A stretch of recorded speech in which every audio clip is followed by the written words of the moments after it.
Why, hello everyone, and welcome back to another live stream. I'm your hosting guide, Zollin Ironshield, here on Voice of the Rings, and today we're going to be doing a very chill and fun stream. I'm going to be just doing certain things here, leveling my captain up. You guys made it very challenging for me. You guys did a vote for me, and you made it a 50-50, so I had to break the tie. I asked you guys, do you want me to level my captain first or my burglar first?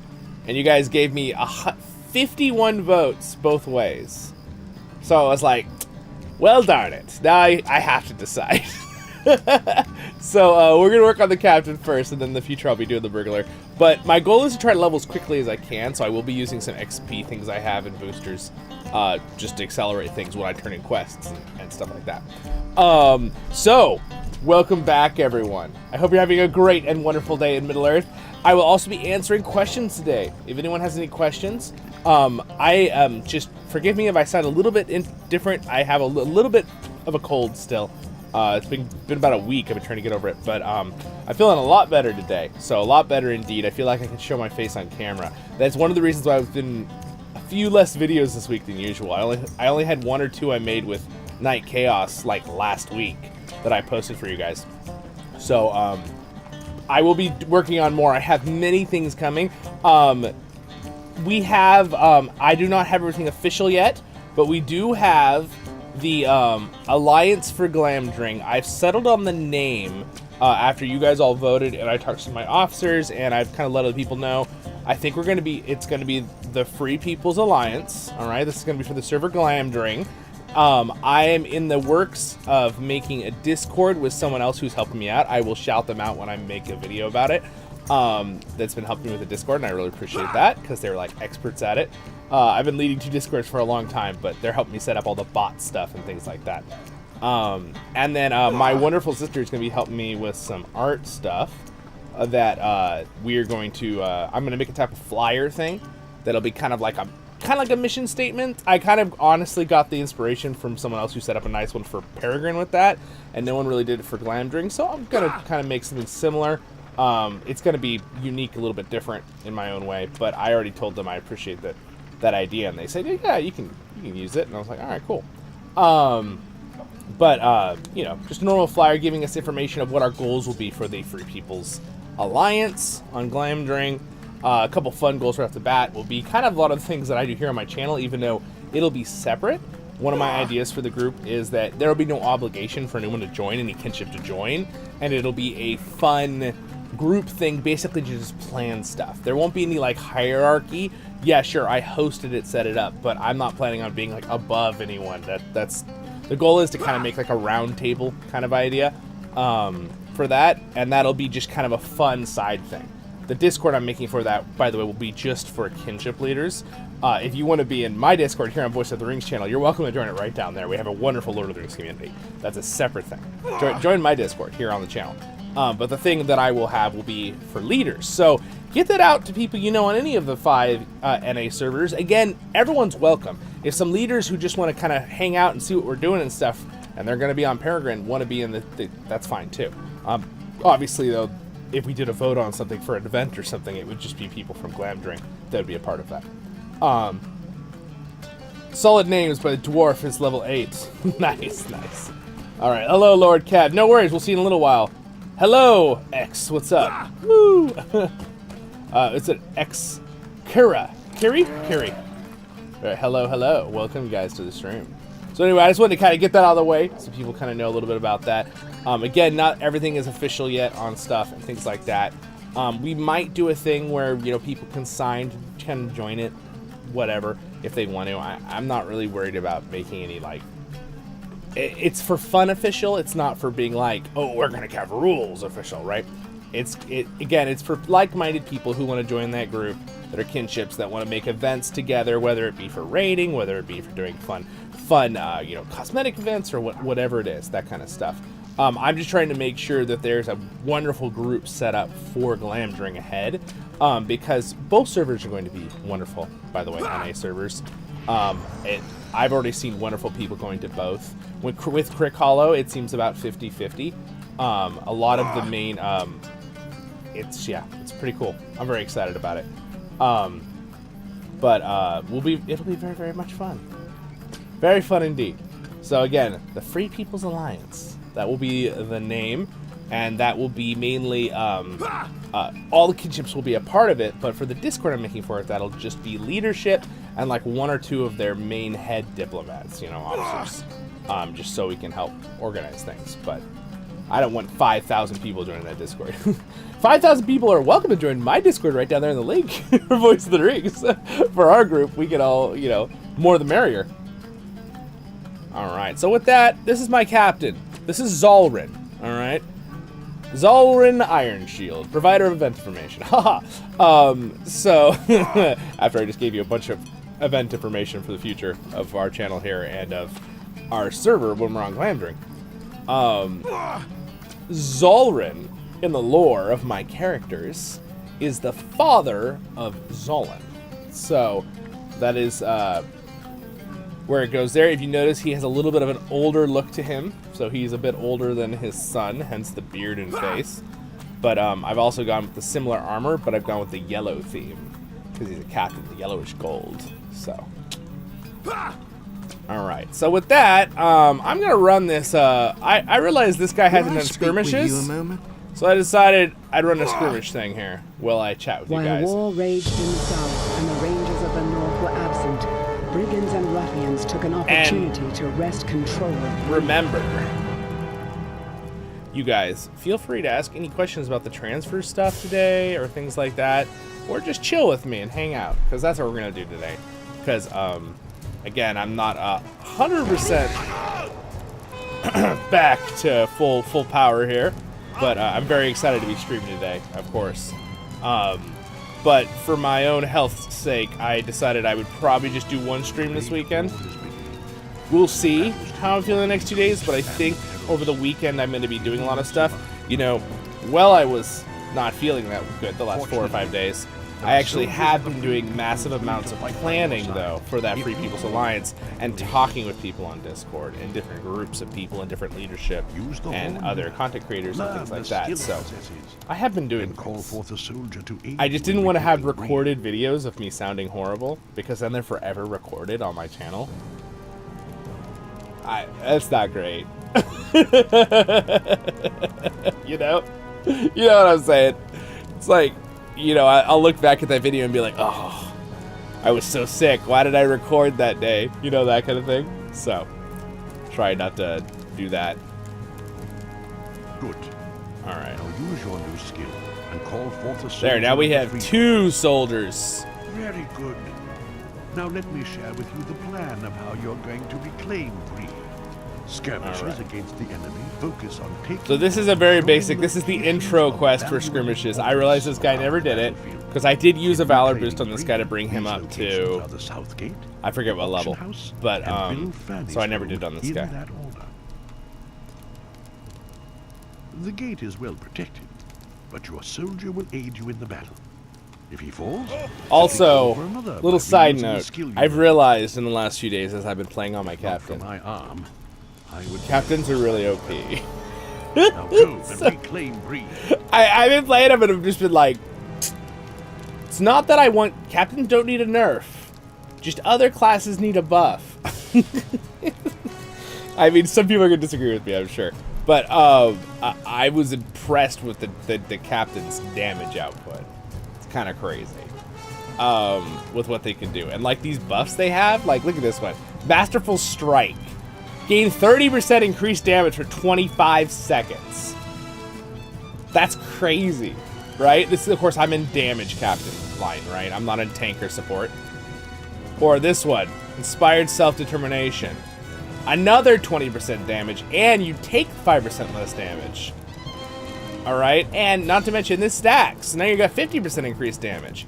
And then you put Telling Mark on an enemy, now they take a 5% more damage. So now you're doing 55% more damage. And then you do Defensive Strike. And this one triggers Battle Readiness, or you could also use, I think, Battle Shout. And that adds another 25% damage. So now we're talking 75% increased damage. Those all stack on top of 5%, which stacks to 80% increased damage. You get my point? I'm done. I'm enjoying playing the captain, though. It's very fun. Do we have an official release date for the new servers yet? Yes, Jake. I have not. Today I did not check the forums, but I don't think so. Let me double check to make sure it wasn't released today. Real fast. I'm just gonna check right here. Whoop. Let's see here. There's a meme over on the other screen there. I will double check right now because that's good. Let's just make sure. It would be good to, if it is, we need to know right now. LOTRO bonus day, news. We have information on update 42.4, which I was going to make a video about, but again, I was sick, so I really didn't feel like making it yesterday, and I sounded pretty bad, so today I'm more normal after taking some medicine. It looks like a negative. They didn't put the info into the 42.4, I don't think, right? No, they didn't. Okay. All right, well, that answers that question. So the answer to that, sir, is no at this time. So, yeah. Good question. Good question. I can answer any other questions you guys might have. But while we're answering questions, I'm going to get this done. And then after I do this, we're going to go over to Anfalas, Gondor. And I'm going to... by the way, the archer's pretty tough, too. Like, does some pretty good damage. And then we're going to try to power level some quests. And then put in an XP booster and see, you know... Let's see if I get, like, 2 levels in this stream. In the next hour and a half or something. Let's see. Maybe I get more. I don't know. We'll find out. If you get to a certain level, another good way to get quests or XP is turning in tasks. We'll give like full quests, and they're on level usually, but you have to be on level with the area that's doing the task. So at a certain point, I might try to, when I can, I don't know if it's 143 or where I can use the island task board. I'll check because I can get a bunch of task items and then put on an XP boost and then just turn in tons of tasks. I can only do 10 a day, technically. You could use mithril coins to reset it, but it seems kind of, I can wait. I'm not that desperate to level up. But I could just do regular quests too. Sometimes that's easier than wasting all your task items when those are good for turn-ins for that daily crafting item. If you guys know what I'm talking about, it's the special 100% chance to crit crafting item. Usually when you turn in a task, it'll come up as a quest you can accept. And it's a very nice item. And I usually do it on like 3 or 4 of my characters to make sure because it's like a few day cooldown. Alright, let's go ahead and get this guy out of the way. Haha! And also this ability, Shadow's Lament. Right now at level 142, it does 24,000 to 32,000 light damage. And I gotta say, I crit the other day for like 90,000 damage. And I was like, wait a second, I'm only level 142. My other characters that are 150 like crit for that much with a good sized crit. I'm like, hold on a second. Oh, he's out. Ilferni's house has been cleared of enemy forces. I actually really like that this battle, it's like the snow all over Bree. Alright, there we go. We finished the intro. I just want to get that out of the way real fast. Technically, I think there's another quest. Which, yeah, they want me to launch the Prancing Pony. Yeah, we're going to do it real fast. The inhabitants of Bree have spent the occupation holed up within the Prancing Pony. Angered at their uprising, the brigands have decided to burn let's them do up. this. Oh, by the way, thank you very much for the super chat. Soldiers can be trained and outfitted Did for YouTube battle. KB, did YouTube redact your message in the super sticker? Sages, Or did you pull it bannermen, out? and herbalists are all willing to answer your call. For this battle, a warrior will be to our best advantage. Will? Tom, come out here for a moment. I'm not sure why it says message Speak redact. to Will. That's weird. Thank you Purchase for the your warrior the super trait. chat though. That was very kind of you. To Tom and complete Appreciate the it. soldier's training. I would have read it. I think you guys probably saw it though before it did that. I don't know. YouTube's can be weird sometimes with the automated stuff. I like appreciate it that it like watches for things, but at the same time, sometimes it's annoying because it'll do something that's not an issue, and you're like, why did it do that? Purchase the warrior trait. Sir, I would like to purchase the warrior trait.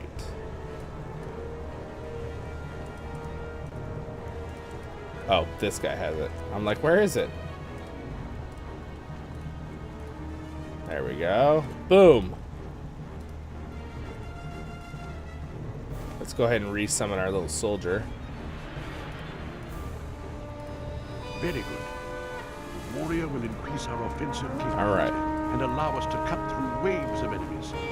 Will Tom get back inside? We'll handle this. I love it when he goes, Will Tom get back inside? We'll handle this. He acts like they're children or something. That's so funny. I believe we have a moment of respite before their assault continues.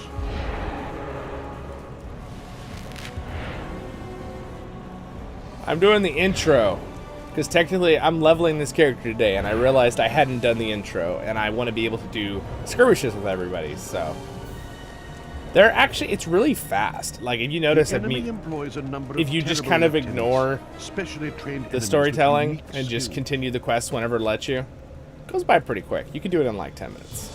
It is Both of difficult them. to know 5 which minutes, 5 lieutenants minutes. march with the enemy until they arrive on the battlefield. Alright. I caught a glimpse of a large orc with this force. Be prepared. It could come at So, by any the way, time. on the flyer I was talking about at the beginning of the stream, my awesome art sister, I say art because she's so good at the digital art stuff, she's going to help me out with setting up a special from-scratch art for the flyer.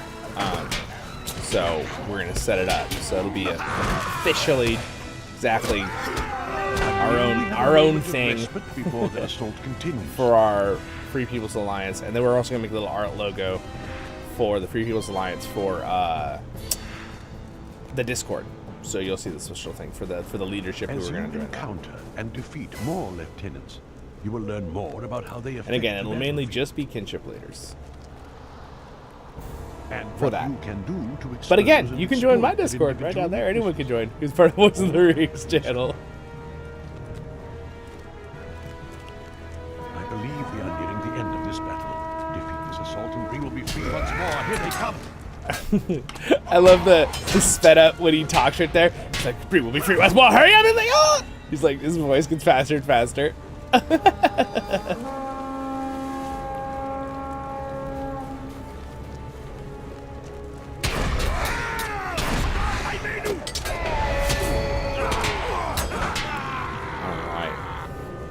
I'm out of here. This isn't worth dying for. Bill Fernie. Oh my gosh. That's funny. Ah, Bill Fernie, the troublemaker Near the of major Bree. locations of Middle-earth, you will find skirmish camps. Alright, we got it, mister. Let us out. And Thorin's Hall, to name a few. Let us out. There you can barter your Let us skirmish out. marks for new and better We know. soldier traits and gear We and equipment know. for yourself. I would recommend, Safe travels, my friend. I think there's a reason why they can't do this, but I would recommend that they make it where now, if you do the I salute intro your courage. for epic battles or you do the intro for skirmishes, it does it for that account on that whole server. So all your alts have it done too. I feel like that's probably good, but I think the reason they do it for the skirmish one is because it kind of like opens up the skirmish in the instance finder. What do you I think it's actually like supposed to function like that. We're obviously going to use an archer too, because I want double archers. We don't want the skirmish manual. We'll be good. We don't need the skirmish manual. What if I just bump up my archer to max level? I've got 16. Wait, I have 160,000 marks. Yeah, I'm good. Protectors. Where's the archer? Archer. Deadly shot. I mean, I have all these points. I might as well just use them, right? Like, it's a waste to just not use my marks to. I'm trying to remember how many of these things I can apply, though. Oh, did not mean to open that. Where is the person to put it on? There. Greetings. Nope. Where's the barter? Does he do it? Oh, he's got it. Okay. How may I help you? So the archer's on skills. Deadly shot. You must have the archer roll. Yes, that makes sense. Archer. All right. There we go. So I've got distracting. I can do them all. So I'm going to go ahead and equip all of those. And then I'm going to go back over here. May I help you? And I'm going to put all... Stop doing that. There we go. Distracting. All right, I'm just going to give him all the upgrades. I mean, I have so many marks. It would be really silly. I should probably go and check my other skirmish soldiers. All my other characters. What in the heck is happening there? It's because I'm finishing it and it's trying to, like, bump it up more than that. Alright, let's do this one at 40. So 46 is my highest I can go there. I keep clicking it anyway. Oh my goodness. And refocus. What does refocus do? Gives some power back to the archer. I don't know why he'd even need that, but you know what? Here, have some marks. Let's see, what else do we got here? So we got a bunch of different abilities. Oh gosh, I'd probably do all these too. I don't want to do any more work though right now. Greetings. So. Nope, we're bored. I'm done. I'll come back and do more later when I need them. All right, back to where were we going? Oh, I want to go to the island real fast, and I want to just double check to see when I can turn in tasks for this level. I think it's... Oh gosh, I'm trying to remember. I think you might have to be on like close to level, because I was able to do it at like 148. So I just want to see where I can turn tasks in. Yeah, not quite yet. Does it actually tell me when? 121 to cap. Why can't I already do it? Tasks are not available to players on level and higher. What? If you aren't seeing tasks, try coming back when you're... I'm probably just need to be a little bit... I think the area is level 145 or 144 that you can come here with like... So a lot of times you can find out by looking at its travel locations. Greetings, kind traveler. Though actually, maybe I need to talk to this guy.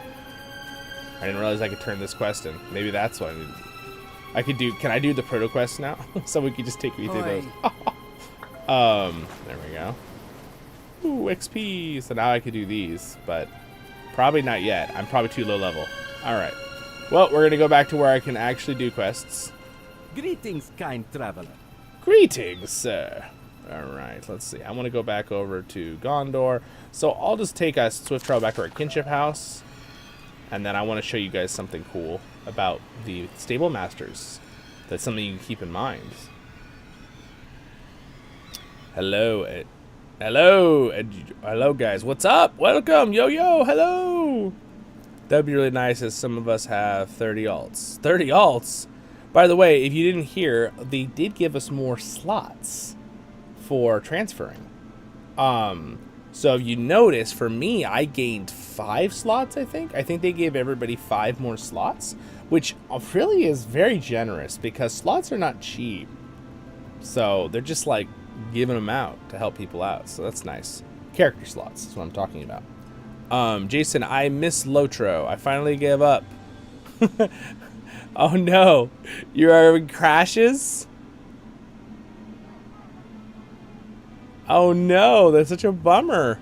Well, Jason, are you going to play on the new server? Because that might make all the difference. I mean, if it was a server-related issue, if it was your computer or the internet around you, or that might not help. But if it was something to do with, the new servers are going to be so fast that I would encourage you to try it again when we all move to Glamdring. Also, Jason, you might want to just try to log in when the move happens so you can move your character. Hey, Zollin, do you know any good champion guides?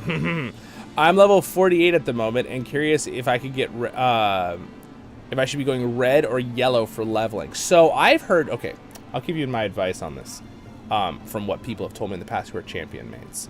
A lot of people...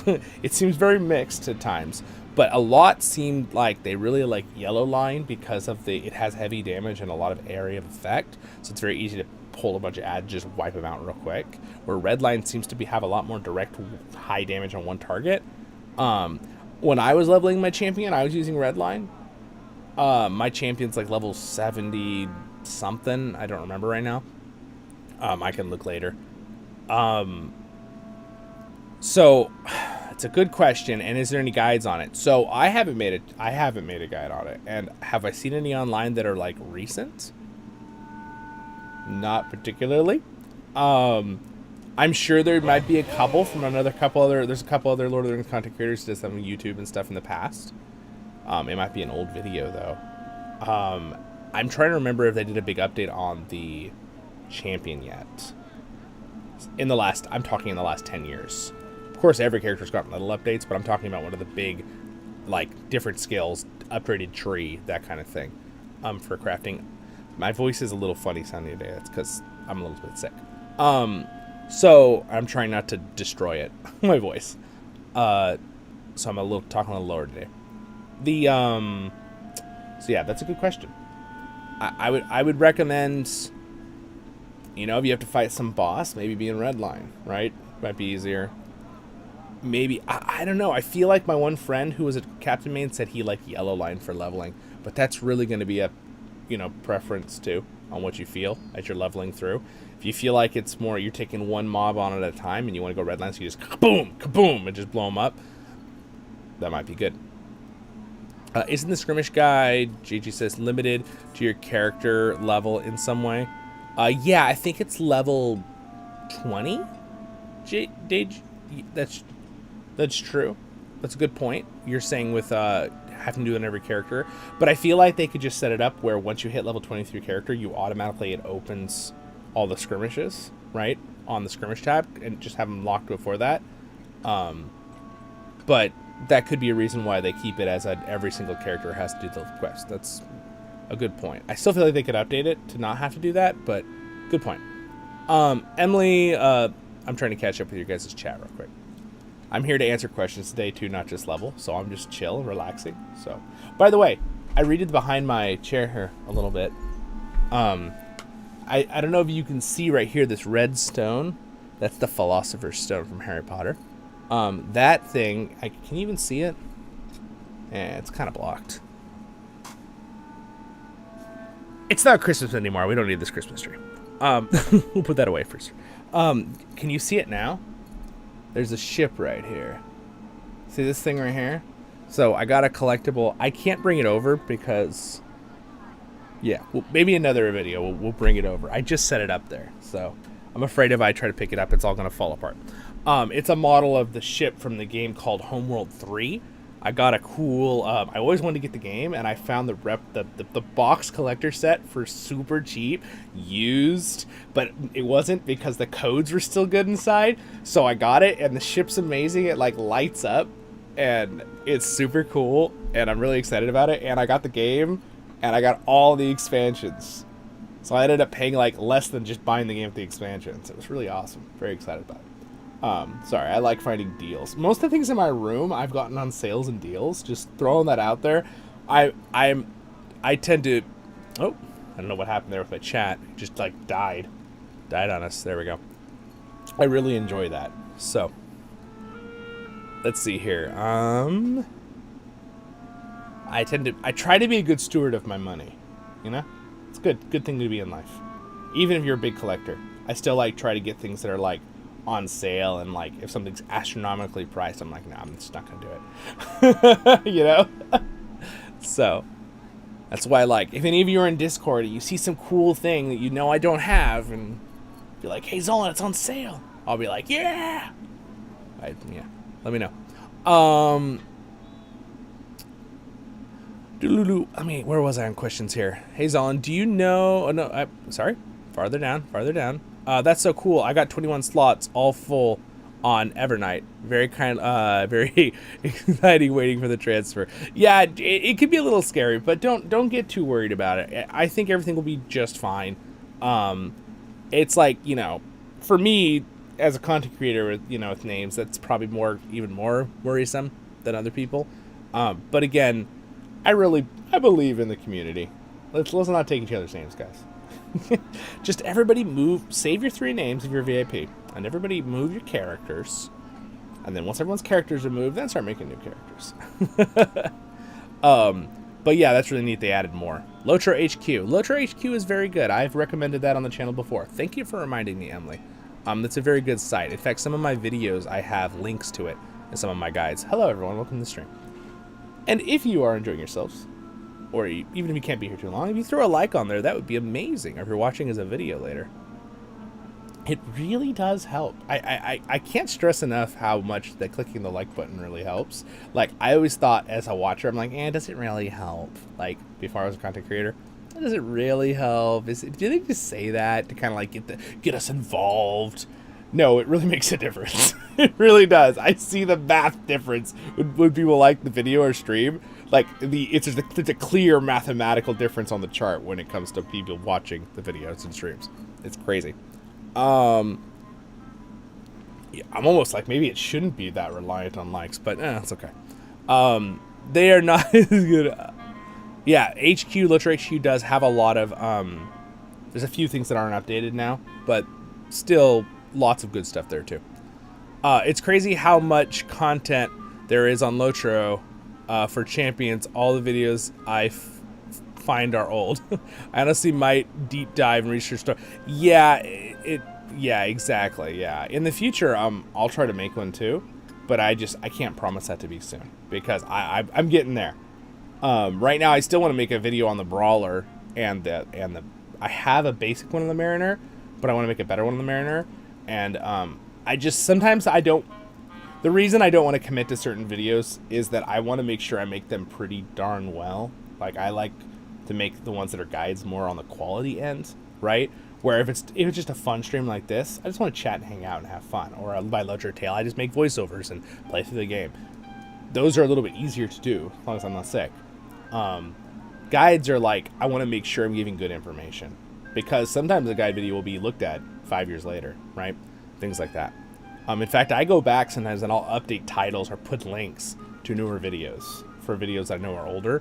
But again, I have I have like 350 guide videos on the channel for LOTRO alone. So I try my best to keep that updated. I mean, I'm still like on catch up this year for 2025, just like updating things in general.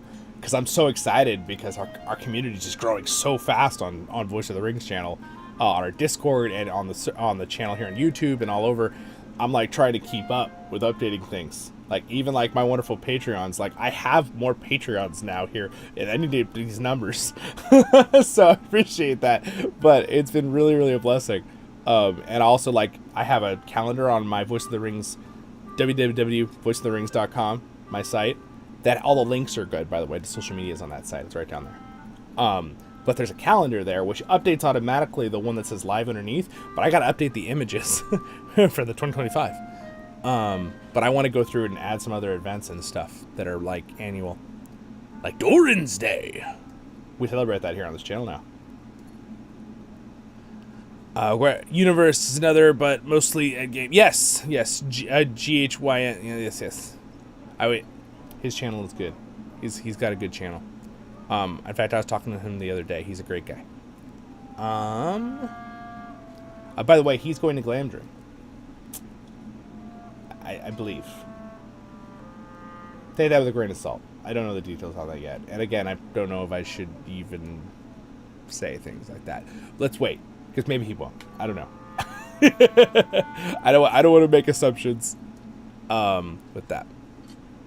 And also, I don't want to speak for other content creators. Let them say what their plans are. Yee. So I would not use unless you just want to level in LOTRO Q. Yeah. Hello, Bonnie. Welcome. Yeah. The LOTRO HQ thing is awesome. That was a great reminder there, Emily. In fact, I've mentioned that a lot of times in my other guide videos on other classes, including virtues.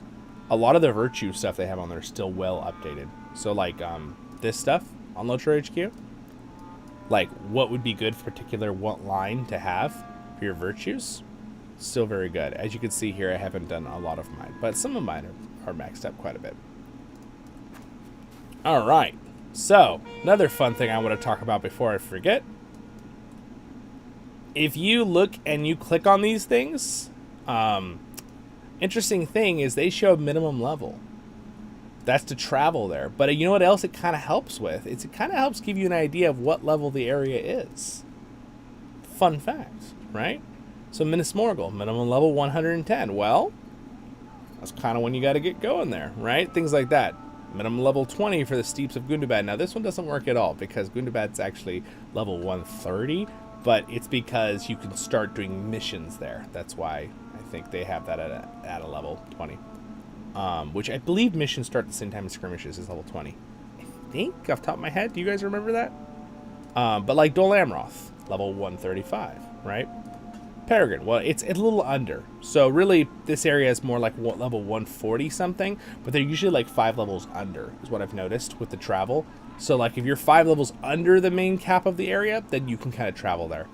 Like even like Lothlorien, I believe it's kind of like level 55 when you're there usually is what you want to be. Maybe a little higher level. So again, about 5 levels under.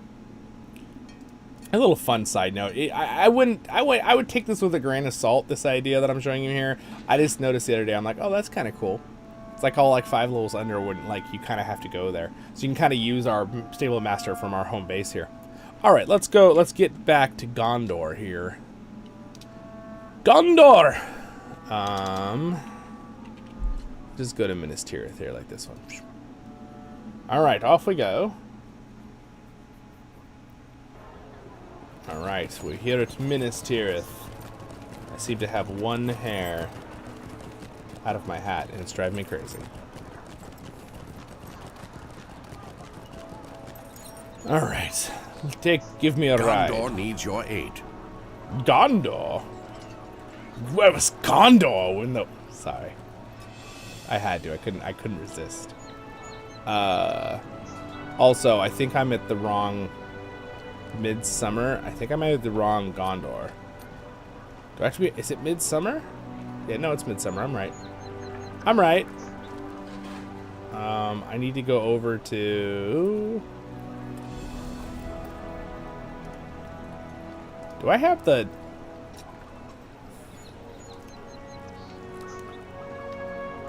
I think I'm on the wrong Gondor. Okay, there are different dimensions to Gondor because of different time periods and different levels, and it drives me crazy. It's been out for like 6 years, 7 years, and I still get lost on which one's which. I mean, I think this is something that I've had other people tell me they do as well. I thought it was Midsummer, but yeah, no, I'm right. It is, because yeah, I'm definitely at the right one. All right, well, let's see if I can get find the right travel. I'm definitely the right one.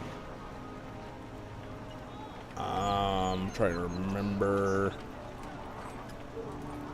I guess I could just write out the. Well, no, I don't think I can write out the gate actually. Gondor needs your aid. He keeps telling me Gondor needs my aid.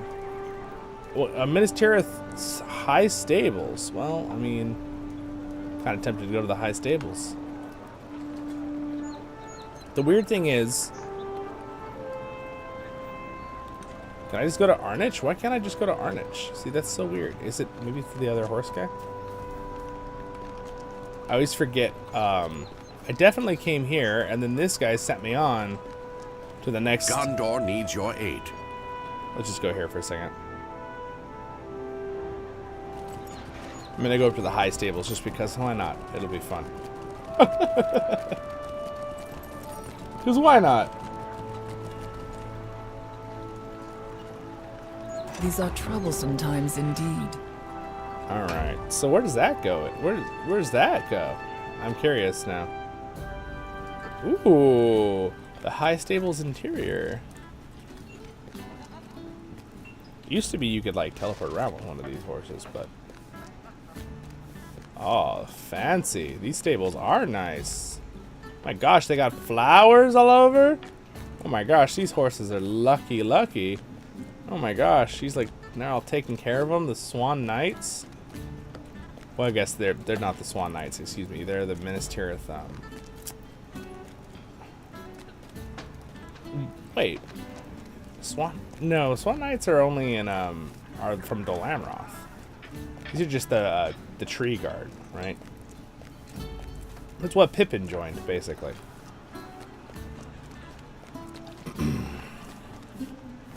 Protectors of the tree. But they also have swan things, just like Dol Amroth does. On their helmets, which are very cool helmets.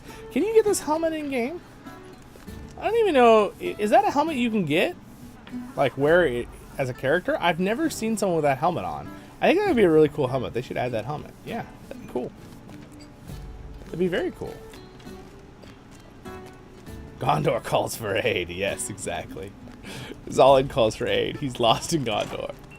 Rohan, I need you. You guys have a very normal layout for your town, and Gondor's over here putting all these crazy levels all over the place and making it super hard for an old dwarf as Zollin to get around. How may I help you, friend? Zollin being this character I'm playing. Well, you know what? I think I'm just gonna go back to my house, and we're gonna go back to the Kinship house, and I think I'm gonna take a. There's one I could take to Anfilas, I think. A fast horse. I'm just gonna do that. Forget this craziness. Going back to a good old dwarven stable master who knows what they're doing. Alright, sir. I need a ride to Anfilas. Lon Sirion would not be terrible. It's after the battle, so Anorian after the battle is what we want. Midsummer is yes, but I want to go to Anfilas. So I might just go to Lon Sirion. I think I'm just gonna go there. Yeah, we're gonna go to Lon Sirion. That's where we're going. Then I know I'm in the right place. Yeah, I should probably like get that down and make a video about that. Because there are different levels. Oh, look who I found. I found someone. Days of peace have come at last to Gondor. Hello. Is it Emily? Hello. Oi. I found a kinship member. Alright, so I'm going to... We must not let our vigilance lapse. See, where was I when I was working away over here?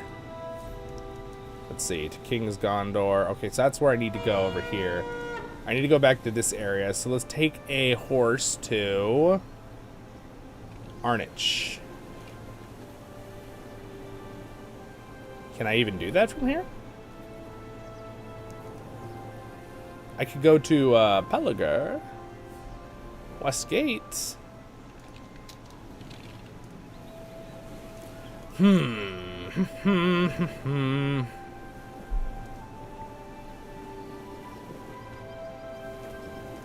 Using Mithril coins to get around. Oh, you got an Oathbreaker? Nice.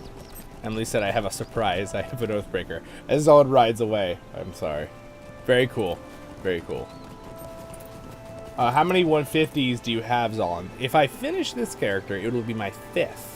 We must strive to defend our I have, right now, I have a Guardian, a Runekeeper, a Lore Master, and a Brawler that are all level 150. And then this character's 142, my Captain. My Burglar is level 140, and my Mariner is level 140 because of a Valor boost. My Captain is, my Champion is like level 72 Have you come or to something. Help? Good. Again, my goal is I'm trying to have more and more different classes and options. As Kinship Leader and Guild Leader, I feel like I should have the ability to switch what role we need.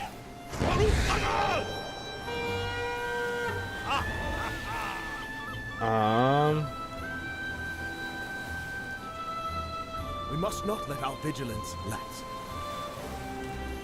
Dol Amroth, King's Gondor. I guess I'm just going to use Mithril coins and learn all of the Stable Masters as I go. That's one benefit. I do think that's one, if you have extra Mithril coins sitting around, it's one decent use for them when you're making a new character and leveling. using them to use one to get to a stable master and then learn it, so you don't have to like ride the whole way, so you can use swift travels. Now remember, you really can only use swift travels if you're VIP, right? If you're a subscriber to the game, basically. The long night has ended and the sun rises upon a peaceful kingdom. Some you can still use swift travels from our house if you're free to play, by the way. I was told that by one of our free to play players that he could travel between like Bree and our place and some of the main places. So that's cool that LOTRO is kind about that. So can I get to Arnich from this person? She's Dol Amroth, so probably. I never thought to see such happy days as these. I'm gonna have to learn all of King's Gondor before I get there. Oh wait, maybe not. Oh, yep, probably. Let's see. How far over can I go from here? Let's go to this one. Let's go to Parthrest. We'll go there. When in doubt, just skip scop your way. Skip scop, that's not it. Hip hop, nope, that's not it either. Skip and hop? I give up. Zollin's head's not all here today, apparently. Jacob, hello. Hey man, is there anywhere to get updated builds, guides from? I used to use Louis 7 for website, but just ghosted and disappeared up there. I don't know where Louis went either. I actually asked someone the other day, do you know where Louis is? Because I was actually kind of like worried, because I was like, where is he? Where did he go? Welcome to King's Garden, well, Jacob, friend. There's a couple people that do guides. I'm including my channel. I have like 350 LOTRO guides, and I try to do updated ones all the time. So that's one. And then you could also, again, we were talking about, I have a few other friends who do guide videos as well, that are content creators for LOTRO. I don't want to say anyone's names wrong or list it out wrong right now, but let's see here. Emily actually mentioned the correct spelling of the name. Right here. All right, he does some guide videos, but he only does occasional updates and guide videos. I actually, again, I'm not trying to like just plug my channel because you're here, but I actually think that I'm one of the people that does the most like all the time guide videos on YouTube now that I've seen. There's one or two other people that do some as well. So hopefully, Jacob, if you want, you can check out my 4 guide LOTRO playlists. And if there's not something you see that you need, you're welcome to join our Discord and give ideas to me, and I will make more. I always appreciate input. I like input in, you know, people are like, oh, you don't have a guide video on this. You know, I write it down. I have a little list of people written down to make more guide videos. So, sorry, I can't answer about Louis 7 though. I don't know. I don't know what happened. I literally was going to ask him to talk about joining our little event on Glamdring with other kinships and guild and content creators, but I don't know where he is. I asked a few of his friends that did stuff with him too, and they said I think he may be busy with like a new job or something, maybe, because I think he just finished college. But I can't speak for him. I don't know. So I hope he's okay and everything. That's always kind of a little bit worrisome when people just like, because I looked at his channel looking for like a video on like, you know, hey, I'm gonna take a break for a while because I'm doing this, and there wasn't anything there. It just was like nothing was added after a certain point. So I wasn't sure either with that. If someone knows, I would love to know in the comments if you know, like, oh, he's just doing this with his job or work or something like that. Be great to know, because, you know, I think a lot of his community is kind of worried. You know, in the LOTRO community, we're kind of a tight-knit community. We kind of all, like, know each other, whether it be content creators or us players on LOTRO. So, I'd like to know.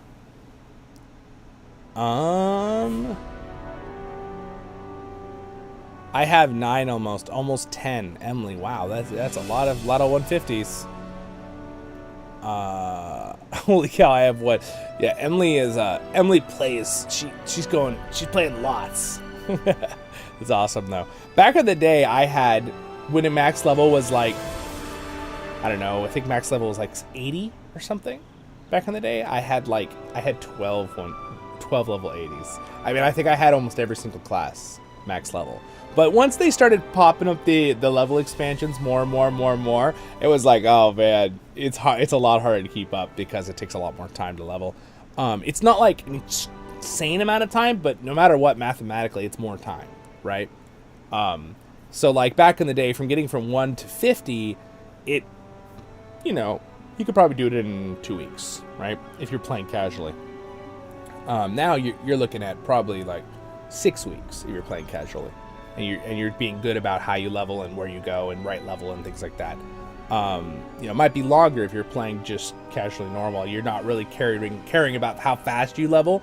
And really, I do recommend to people, don't rush to level up. This game, the journey is what makes LOTRO really special and a really amazing world, and it's just huge. So I recommend that you kind of like enjoy your first level up. Their Valor boosts are cool if you're like someone who has a max level character and now you just don't really have the time to level someone else, but you'd like to have another class to play with the kinship or your friends or something. That's where the Valor boosts are kind of nice, because it's like, boom, there you go, you haven't leveled up, and then, you could just do some of the end leveling, unless you get one of the level 150 ones, right? But usually they don't just sell those all the time either. They usually come with the expansions. So if you want one or two of those, you usually have to get like the collector's expansion, which I think they still sell. But you'll have to check that on the LOTRO.com, their main site. LOTRO HQ, you guys have lots of great questions. Let's see. Have you been playing for the past like 15 years? Are you talking? Who are you asking? Me? Yes, I have been playing for, you see these little leaves? I've actually been playing for almost the whole 17 years the game's been out. I came in a week after beta ended. And unfortunately, because of those 5 days, I didn't get my last leaf. So the oldest account in the game can right now have three gold leaves, which are 5 years each, and 2 silver leaves. That's like that. And you have to have made your account in beta. So, like, the week, right, it's like a month or 2 gap. And I was a little kid at the time. I didn't even know, so I made my account. I'm happy that I, made the account at all when it first came out. I joined the game, like, in the first week it was started, which was very fun memory. But, again, I was a little kid at the time, so, So, but yes, I've been playing a long time. And Emily says she's been playing since 2011. Very nice, very nice. That's a long time too. It's a very long time. I feel like a lot of people really join the game like 2 or 3 years in. I feel like that seems to happen with a lot of games. I'm like an original player of like League of Legends when it was like a different game. But it's funny because a lot of people joined that game. The majority of people joined that are longtime players in like season 3 of the game, like 3 years in. It seems like with games that really get rolling, it's like 2 or 3 years in is when games really start exploding, right? It's really fun to see LOTRO exploding again with a big population so far into its lifetime. So that's great. And we're getting new servers and all this investment by the Middle-earth Enterprises into the Standing Stones team with things. It's very exciting. Very cool.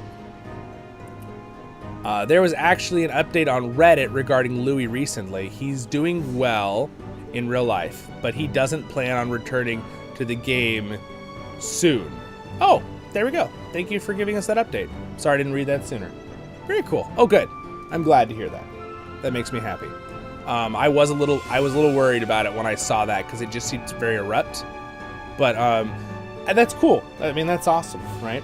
So I'm glad he's doing good. There it is. Yes.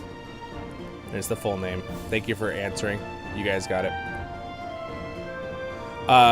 He does a lot of endgame stuff. Yes. Yeah. And he puts things out. He has a full-time job he does too on the side. The one benefit I have is that you guys I appreciate is that I have a lot of support now from the community here with Patreons and stuff. So I'm trying to do this full-time. I'm getting to the point where I could do it full-time. So if you remember my story here on the channel, Voice of the Rings. Now, I love LOTRO. It's one of my main things I cover. I use it as my canvas, but I am a Lord of the Rings channel, so I cover other things too. I plan to build this into a beautiful Lord of the Rings community with the LOTRO community as well. And I obviously have well over probably 1,500 videos, whether they be my voiceover series where I'm doing voiceovers in Lord of the Rings Online, or my guide series for LOTRO. I really, really enjoy doing this. But again, it's kind of the one benefit from my life with the COVID stuff, which was kind of a pain for all of us, right? Horrible. But we're not going to go into that. We try to stay positive here on this channel. But on a positive side note, everything stopped in my life. I was very busy. I did lots of different things, and I had a whole year. I'm like, well, what am I going to do with my year here, right? I'm like, my school stopped. I was at college university. My, my church stuff's all stopped. My orchestras, my choirs, everything stopped. My work, I was a cook at the time, or actually I was a bookseller at the time. And I was like, man, everything stopped. What do I do? I'm going to start a channel. It's like, I felt like God just put the idea in my head. He was like, oh, start a channel, do voiceovers, Lord of the Rings Online. I was like, okay. So I started doing voiceovers, and suddenly you guys started supporting it. And I was like, oh, this is cool. Like, in my mind, I never thought, oh, that's not really something that I can, like, I can't, you know how we put ourselves down, which is never good to do. You guys, don't put yourselves down. You can do whatever you put your mind to.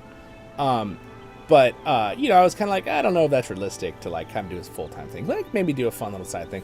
And then as I was doing it, I was like, well, my family was really supportive, and you guys are really supportive. And I was like, oh, well, all right, I'm going to keep working on this. And then I got more and more and more Patreons and things like that. I'm still, I appreciate any support people give. I never obligate anyone to do that. All right. I'm here. You're having fun and I'm having fun. That's one of our main goals here on the channel. Positivity, Lord of the Rings content. That's kind of like what I try to foster in my channel. Again, last year I said, okay, I'm going to try to do this full time. See how it goes. And right now it's manageable. I'm not making quite enough yet to survive food and table, things like that. But like all the time, but it's okay because I had savings. I'm getting there. So, and as the channel grows with subscribers, we just hit 10,000 subscribers. The monetization system really helps, right? The commercial things and stuff like that, how YouTube works, which is really cool that you could even do that. Kind of be like your own, as a content creator, your own like boss, right? Obviously I push myself really hard sometimes, so I have to like rein myself in and be like, okay, you're taking a nap. It's, that kind of thing. I really I'm constantly like, oh, I have another video idea. Oh, I want to make this guide for LOTRO. Oh, I want to make this replica review. Oh, I want to do this. I want to make that. And like those things all add up, I spend an hour and a half recording something, and then I'm editing for an hour and a half, and then there's like advertising it and posting it, right? There's so many things. Anyway, I'm going to bore you guys. We're going to stop there. But let me answer other questions. So anyway, I'm enjoying doing this as a content creator. I really appreciate everyone's support. And I hope to make a really fun Lord of the Rings community for lots of people, and that you're having fun and I'm having fun. That's one of the goals that I'm going to try to stick to. But hopefully you guys will check out my guide playlist if you need it. And if you see like, oh, I don't see a guide that I need, or this one's a little old, leave a comment on that video. I check my comments. I try my best. Or join the Discord, even better. Leave a recommendation in the Discord. That I'll for sure see it. Hello, Elvin. I'm sorry, guys. I'm trying to catch up. You guys are asking great questions, and I'm over here like, blabbing away. Yeah, Louis7, I remember watching his video about Legendary Items. Yes, JG. He has a very good Legendary Item video as well. I actually have an updated Legendary Item video as well. I have like 2 of them. So if you need those 2, I have one here on the channel. Jacob, Zollin guides have been very helpful for me since I'm rather new. He has a lot of good beginner content to help guide you. Everything I type questions in his videos will pop up. Yes, I try to label them the right title so they're easy to find on the channel. I will continue to work on that as well. And by the way, I've slowly been trying to add more advanced videos. I want to start adding some videos about raiding and stuff as well in the future. But there's a lot of stuff, even though I'm a long-time veteran raider from a long time ago, there's a lot of new things to learn. And I had a gap when I was doing college where I played the game still, but I didn't really do a whole lot of raiding. So basically I have all this knowledge and muscle memory of how to raid, but a lot of the new raids I have to learn the mechanics, right? A lot of times I have the same mechanics as an old raid, but occasionally there'll be a new one that I have to learn, like where do you stand, where this, that, and the other. So as that, we're doing more and more raiding over the next year, as we grow and we're on the server Glamdring, And once we've run through things, and if other veterans have walked us through stuff and played, and like they did the other week, I'll probably be making guide videos once I feel confident that I can guide others, right, on the higher end tier rating stuff. I plan to have that in the future.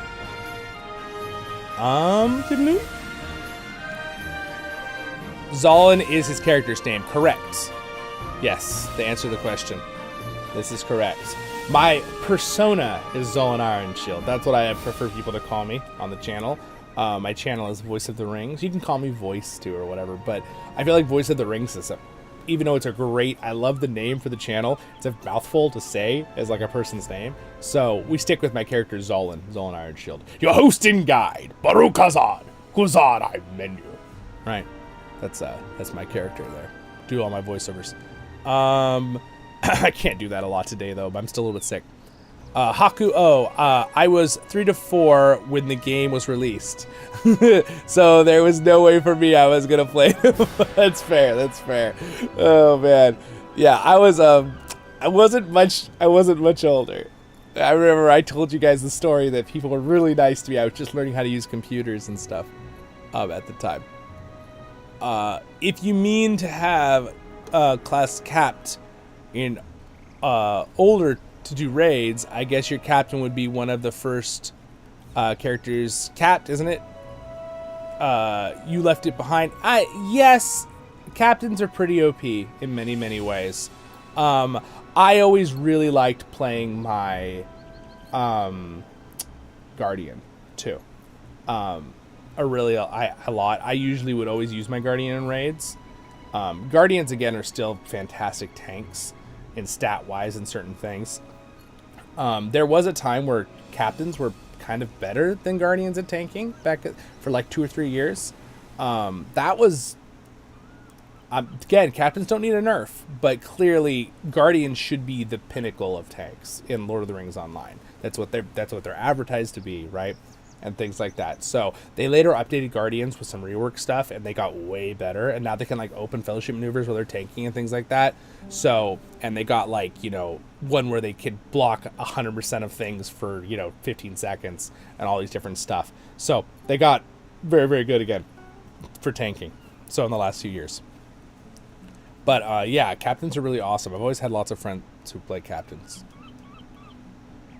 I definitely think one thing I would like out of the Guardians for updates, and I really recommend this to Standing Stone's team, is that we really, really need... I would like it if Guardians could be a little bit better at DPSing, just slightly higher numbers on their weapon, two-handed stuff. It'd be really nice for them to be able to do that. And also, I would like it if To the King could have a chance to open fellowship maneuvers again, like it used to. I really appreciate it that they gave Guardians the ability to always open fellowship maneuvers in tank mode, which is great. And I know, again, that's their main thing, tanking. But most classes can do 2 things decently well. That's kind of how LOTR's been.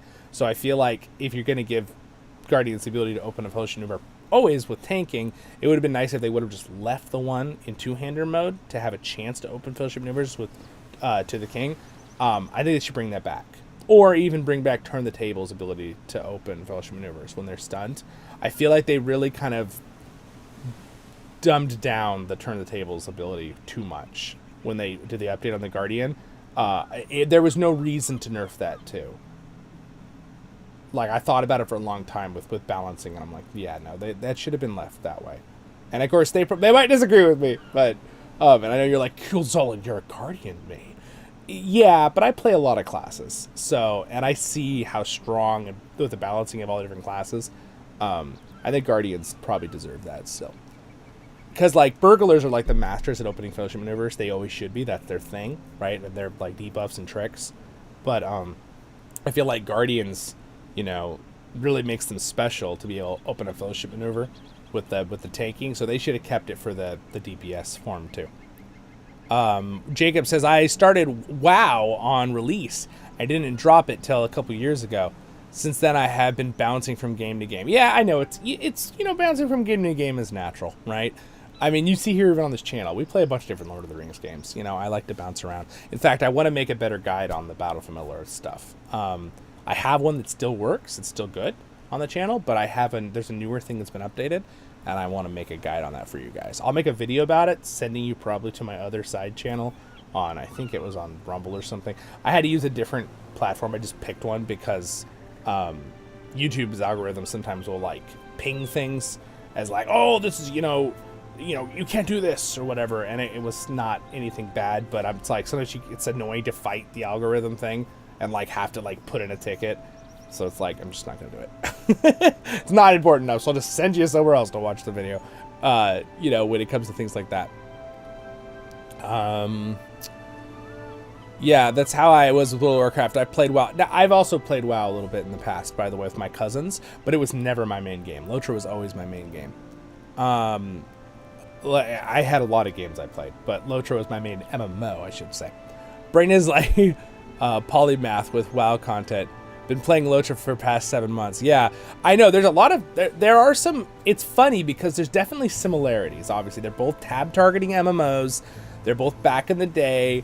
I think it's so funny. Back in the day, people would call LOTRO. They'd be like, oh, LOTRO is copying WoW. And I'm just like, no, it wasn't. Like, it's definitely a different game. It's just they're both tab-targeting games with the engines, right? It's so different. And, you know, it's proven now that it's different because LOTRO's still alive, WoW's still alive. All the other games that were copying WoW are not alive anymore. The hundreds of MMOs, right? Though the WoW killers, as people call them. Again, no matter what you like or dislike about the World of Warcraft or whatever, you know, whatever they're doing, their leadership of their devs, that's irrelevant. I don't keep up with that stuff. But, you know, there is a wonderful community that plays World of Warcraft too, and they're nice players. And back in the day, WoW and LOTRO, a lot of people would go back and forth with expansions. A lot of people who played LOTRO would pop over to WoW and then they go back to LOTRO. There was actually a really nice community between the two games back in the day for a decent amount. And LOTRO and WoW would always kind of sharpen iron on iron, kind of like sharpening. Because a lot, you know, WoW would never admit this, but they were doing this. It's not a doubt in my mind this was happening. LOTRO would put out a new mechanic for the tab targeting thing, and then WoW would make some kind of new mechanics, so then LOTRO would. And again, a lot of the MMOs were doing this, but clearly there was some direct back and forth between these two games, because LOTRO, Lord of the Rings, it's a huge name, right? World of Warcraft wouldn't be around with its lore and stuff if it wasn't for Tolkien. We all know that. The original designers have said that of WoW. He's the father of fantasy, right? D&D, World of Warcraft, all things because of Tolkien, right? We all know that, you know. That's like not disputed by pretty much anybody. But they're all special and unique, right? Other people made them, but they were inspired by Tolkien, right? That's my point. Yeah, positivity. I did make an account back in 2013. Nice. The day the world stopped. Robert. Yes. You still a kiddo. Yeah, I definitely think there were some decisions they probably made that pushed people away from WoW. I've had a lot of people tell me that, so absolutely. One thing on a positive note, Lord of the Rings Standing Stones team are awesome. They're great. They're just so awesome. They really support the community. They clearly listen to what people have to say. I never thought to see the days It's very of nice. peace come again. It's really, really nice. Let's see. How do I get to Iris? Can I go there? Is that what that? Nope. Let's go here then. I'm gonna make sure we're going to the right place here. I told you guys I was gonna answer lots of questions today, so I know I haven't really been doing that much actual leveling. So I'm sorry if you were here to see that, but I wanted to answer any questions people had too. You guys are I love it. I love all having conversation. It's great. Especially when I'm just chilling and having a nice stream.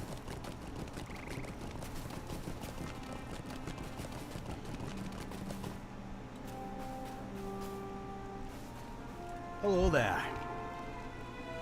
All right.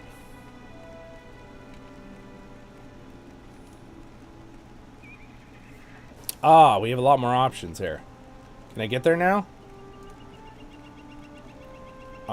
We go to Arnich, or we could go to this one. Aha! Aha! Oh, I used a Mithril coin when I didn't have to. Oh! I've made a mistake. It's okay though. Thank you for liking the stream, guys. We almost got 30 likes.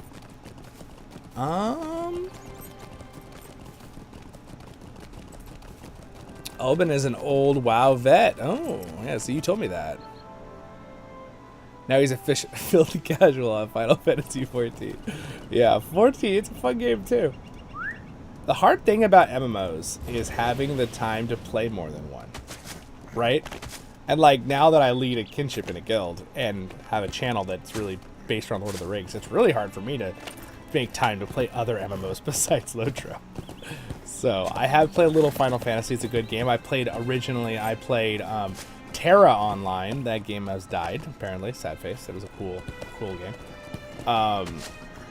And then, of course, World of Warcraft. And then I also tried out and played Guild Wars 2 with my one friend. She wanted me to play it, and it's really cool. It's a very cool game. It's really fun to see different games. It's really, really fun. And I really appreciate it. But again, it is nice, on a side note, it really is nice to see that LOTRO is doing so well, and that we've really got a lot of people that have come to LOTRO in recent days.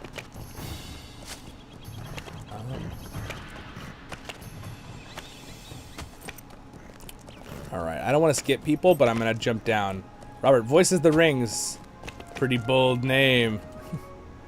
Implies you're the voice, Stuart. I mean, you could think of it like that. I have a couple reasons why I made the name. For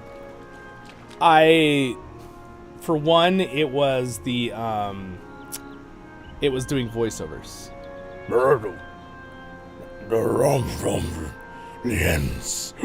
Going to war. It's just fun to do different voices, right? Yeah, now I've got a weird little voice. What happened to my voice? What happened to Zollin? All right, so it's fun to do voices. So the reason that was one of the reasons I did the name Voice of the Rings. The next thing was I like the ring to it. No pun intended. And then, you could think of it on another side as, being a voice for Tolkien and just for the community in general, making a fun Lord of the Rings community. A voice of the rings, right? Being like a whole, or being a voice of the rings as in like a voice for Tolkien. Absolutely. I always intend to, if there's something with lore or something, I always go back to what Tolkien said. I have a whole video on that, by the way, if you're curious, on my thoughts on the different levels of like canon, right? And what those mean and I have a whole video on that. And I think I called it being a voice for Tolkien. So again, I'm not trying to I'm the superior, I know everything. That's not what I'm saying. My point is I want to always just be a fun fan that loves Lord of the Rings and loves Tolkien, and I'll review things, and people can be creative and do whatever they want with different storylines of video games and movies and TV shows. That's fine. But I'm always going to I'll say what I think compared to what I've read, what Tolkien told us, right? That kind of thing. So.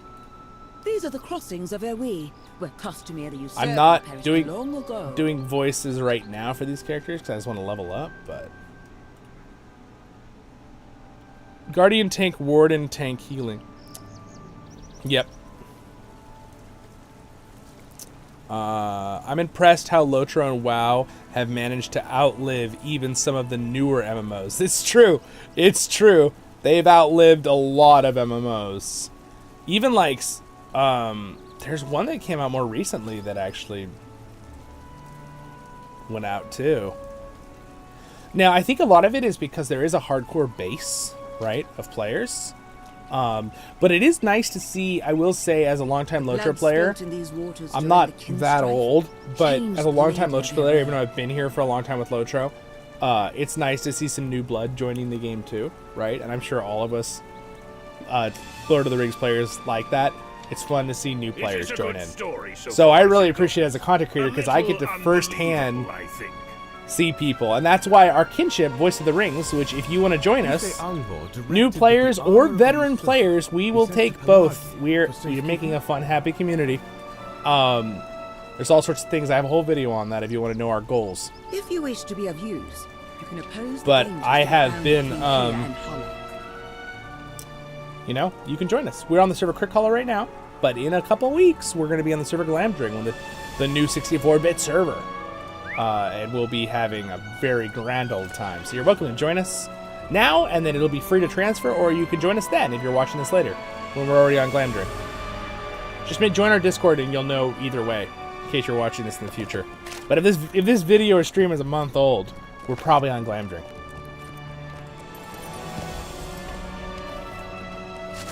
Alright, let's see here. What do I need to do? Defeat foes. Alright, I will defeat some foes. Come on! Fight me! Hey you, brute, you guy, fight me! Ha-ha!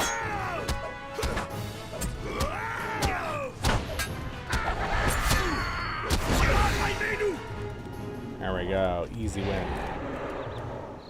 Yeah! Yeah, you know what? I decided something just now. I'm gonna have this here.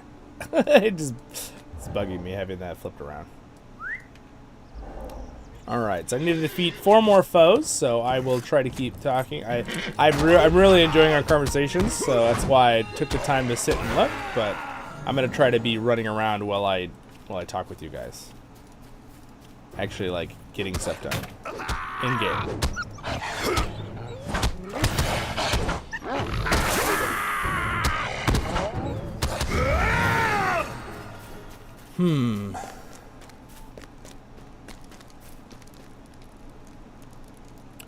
Yeah, it's insane. I really hope LOTRO keeps going. I never gave it back. Yeah, well, good news is we've got many years for LOTRO to come to answer that question, because so let me just say this, as a positive, okay? If LOTRO had said, hey guys, we're merging our 5 servers into 2 of the servers we already have, I would have been like, oh no, right? I'm like, that's not a good sign. But that's not what is happening, okay? It's a positive. LOTRO is updating. They've invested probably, I would guess, several $100,000 is what I would guess. Into new servers, both in Europe and in America. So all the servers, a real quick run through for those who might not know, there are 10 servers basically. We're not talking about the legendary servers. If you've heard legendary servers, ignore those 3, okay? We're talking about the 10 original regular servers, all right? There's 5 that are dedicated for US, 5 dedicated for EU, but they are all in New Jersey, America, United States, okay? All of them. So that means even the European players' ping is across the ocean, right? These are 32-bit servers. They're getting quite old now. They're 17 years old, right? They've updated and fixed things. Obviously, lag is way better than it used to be. So they've definitely done a lot of fixes within those technologies. But the technology is older. So they've invested new money into new servers, 2, which, by the way, 2 of them will be American, 2 of them will be EU. 2 of them are going to be in Amsterdam in Europe. I don't want to say this wrong. Is Amsterdam's in Netherlands? Am I right? I feel really bad if I put the wrong country for that city. But anyway, moving on. 2 of them will be in Amsterdam, and then 2 of them are going to be in Las Vegas. So that's Nevada, the state in America. These servers are all one of these servers is going to be able to handle and hold probably the other 5 servers combined, but they decided to do 2 because of the roleplay title, and so people have the choice to kind of do like, oh, we want to do the roleplay one, and it's probably good because they have 2 just in case it ends up being so many new people that he said they might even have to open a 3rd one for one of the other sides depending on how many people join, which is cool. But these are going to be huge servers. They're going to be 64-bit, which is, I know some of you are like, well, that's technology's been around a long time. Yes. But the server itself is going to be updated with all that new tech, new everything, right? New processing speed. And if you guys realize 64-bit is so much faster than 32, it's exponentially, insanely increased speed, right? So when that happens, load times, lag, things showing up, different visual loading, those will all be so much faster. It's going to be absolutely freaking amazing. So this is an investment because our community of LOTRO has had more people join, and we've really been supporting the game. Obviously, when we purchase things and things like that, cosmetic or whatever it is, they like, okay, there's enough people, and it's growing right now, that we are going to invest in brand new servers. So it's all very exciting, very cool, and because of that investment, I see at minimum, at least they're thinking at least 5 to 10 years, I would assume, if they're making brand new servers, right? So the game is doing good, doing great. So I just think that's a really big positive, and I just thought I'd let you guys all know. One thing about the I must apologize. I knew he would be reluctant to speak to you. All right, I need to do one thing before I turn these in. The war would still his fervor. His will to continue on with meaning was lost, along with my mother. What do you need? I'm adding some stuff here. How can I be of service? There we go. Get lots more experience. What do you need? 1,688,000 experience. Yeah. Keep turning in more quests here. But yeah, very exciting with the whole. I'm really excited the game is doing so well and that it'll continue on. I hope as a content creator now for Lord of the Rings in general, and really for LOTRO, right? I do a lot of LOTRO streaming now, so I guess I'll be a LOTRO streamer too. I hope to really support the game, right? I've always supported the game. I always will. What can I do for you? And it's a really, really cool game, and the devs are really awesome, so I'll always do my best to advertise it. Because that was my one critique back in the day when I first started this game. It was not advertised enough. At all. Like, World of Warcraft was advertised on everything back in the day. LOTRO, I saw it once or twice on an advertisement, but just, so I'm hoping that my channel being a Lord of the Rings channel, I can actually show other people the game if they're here for other Lord of the Rings reasons, right? Just in general, because the Lord of the Rings community in the world is huge. Every single continent of the world has people that like Lord of the Rings. I mean, Antarctica, I'm sure there's people in Antarctica right now that like Lord of the Rings, okay? Like, we're just scientists down there studying whatever's super cool. I don't know. I love science stuff. But so I had one guy say that who was on here, he was watching, I think he said he was watching from an oil derrick in the North Sea. And I was like, what? That was pretty cool. Or he worked on an oil derrick and he was home. I don't remember the exact one. I think he said he was on the oil derrick watching, which is pretty good internet, honestly. Where did you get your outfit from? They say over on Twitch. This outfit is the Rift Armor. All right, so if I bring up here you go, I will show you. It's like the best kept secret. Like, I've been using it for years and from my videos, but it's like the best kept secret. Nobody knows about this gear. It is from the Rift raid. I think you can get it from a couple other places too, but if I just look up Rift, you can see right here, Rift Defender boots. Now this is the Guardian set, but clearly once you get the Guardian set, you can do other ones. There's also a very cool Champion set, very similar, but the pauldrons are a little bit different, or the shoulder pieces, pads. So it's very cool. And then the cloak I'm using, I call it Zollin's cloak. It's the family Ironshield cloak, but you're welcome to use it. It's the game cloak. I think it's the dwarf-made cloak. I believe you get it in Erebor. It's from the trader when you go into the Erebor Royal Hall to the left. I believe that's where you get it. So, here, let's just answer your question. So Angmar is where you get the Rift gear up here. It's one of the traders. I'm trying to remember if there's another way you can get it cosmetically, the gear. I think it's just mainly from there. And then Erebor, the cloak that I'm using, the dwarf-made cloak, is from, we go to Erebor, I'm gonna click the right button. It's in the Great Hall. When you go in the Great Hall, there's not actually a map unless you're inside there, which is kind of weird. From what I remember, I thought I could go inside there. And it's right on the left. I believe it's one of the traders, the barter guys. Right, there you go.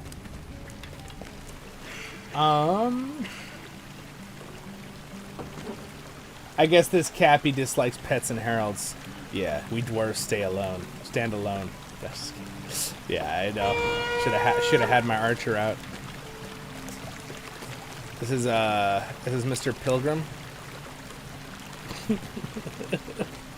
He's so funny. I should get a dwarf archer. Really? I should probably get a dwarf. Emily got an Oathbreaker, which is pretty cool. These are quite good. They will make fine ingredients for our potions. Oh, good, sir. I'm so glad. So glad that I was helpful. I love the sound effects in this game. And also, I hope you guys enjoy my streams and videos. I always try my very best to give you guys very, very high quality streams and video quality with graphics and recording and all that. So I do my best. Because I feel like this game is like, it's a beautiful game. You return. Sometimes it's hard to record any MMO though with really high definition. So it took a lot of it took many hours of me figuring things out to get the perfect, you know, the perfect settings to get the visuals just as nice as I could get them. Obviously, with any stream, it's probably gonna look better later once it buffers than the stream itself. The video will. But even my recordings and stuff, like, you know, recordings are probably like 95% of what I'm seeing. And usually what I see is slightly better, just because that's the nature of recording and streaming. And streaming is probably like 90% of what I see, the quality. But it should still be pretty nice for you guys. It also depends on, obviously, your internet buffer speed. There's a bunch of other, what is it called?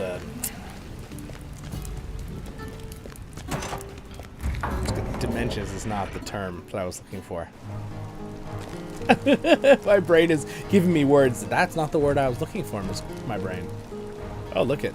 I'm floating. See, like things like this right here? This kind of stuff probably won't happen nearly as much, if ever, on the 64-bit servers.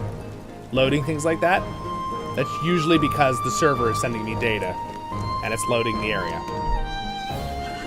So that'll be exciting. It's not like game changing, but it would but it will be later once we're on 64-bit servers. All right, so I gotta go turn this other quest in real quick. Variables. That's the word I'm looking for. Variables. There's a lot of variables involved.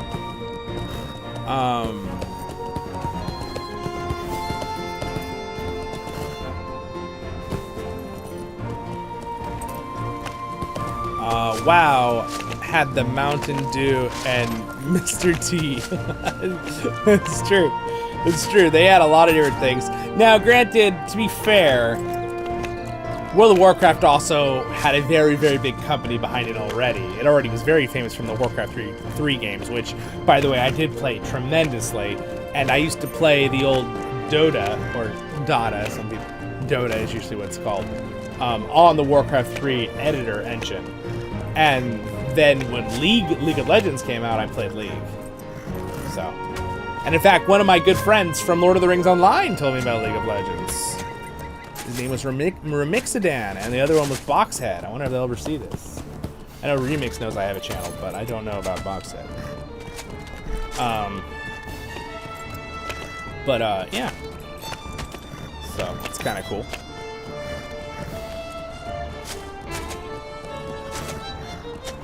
I wonder what will be a new expansion in 2035. Oh my goodness, that's crazy. That sounds so far away.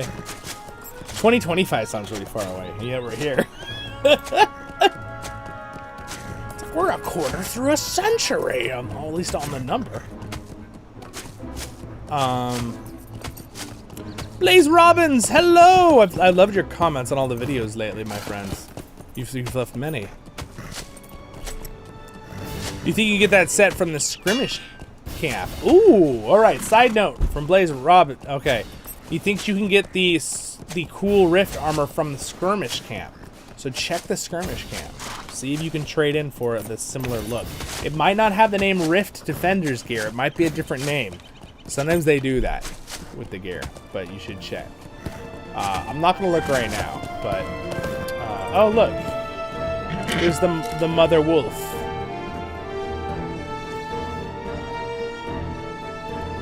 All right, there. I just had to run down here and help this mother wolf. Are they gonna make me run all the way back? Hope not. Oh, look at, there's the city. They got attacked by the Corsairs of Umbar. I love the music. It's very happy. Such happy music.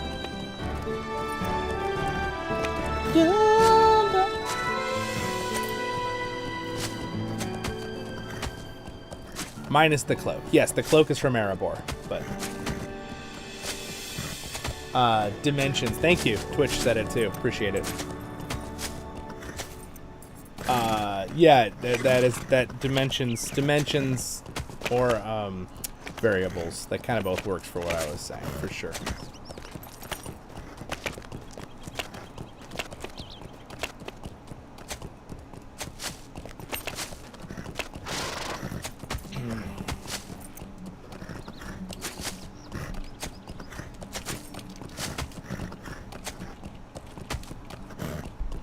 Someone just in my kinship asked a question about the wardrobe. Will it transfer? So the wardrobe is linked to your shared storage. So basically, when you do the transfer, shared storage is treated separately from your characters. So just a little quick, getting attacked by a bumblebee. Hold on.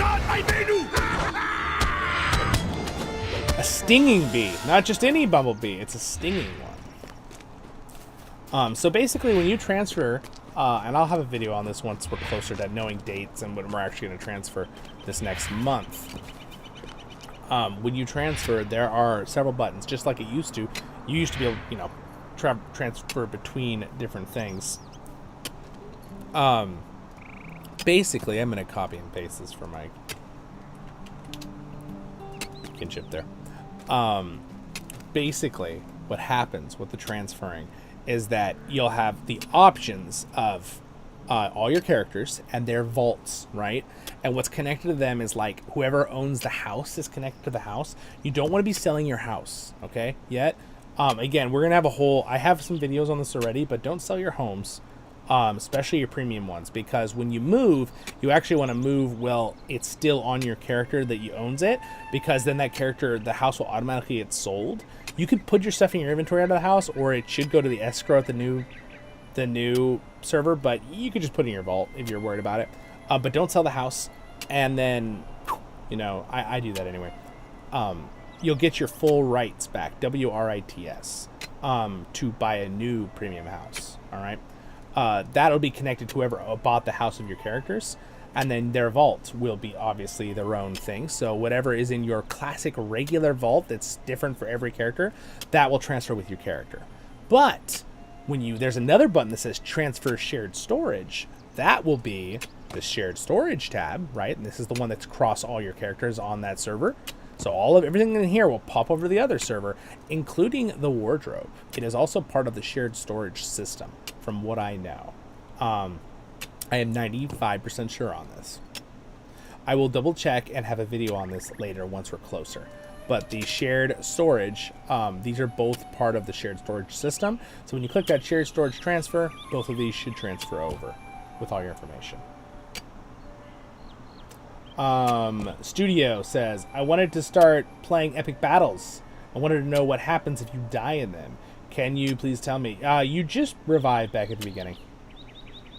Pretty much. It's not like there's like a revival spot inside the battle. You just pop back up. The only negative would be if you're a regular player and if you're free to play, you don't have the immunity to damage on your gear. You're gonna start having your gear get damaged every time you die, right? You have to repair it.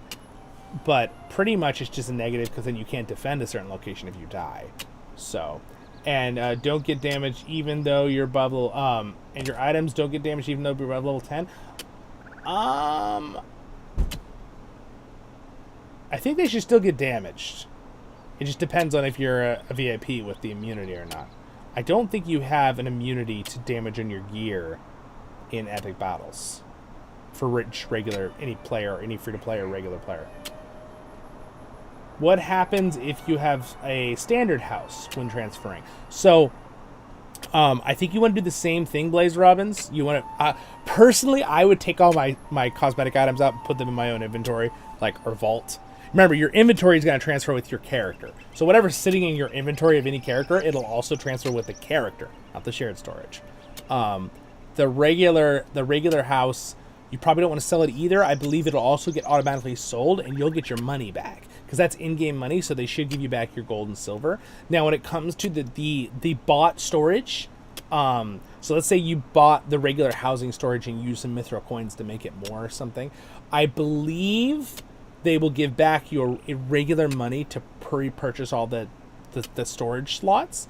And if it is the premium house, I think they'll give you back the rights that are allowed to buy the storage slots back or something like that.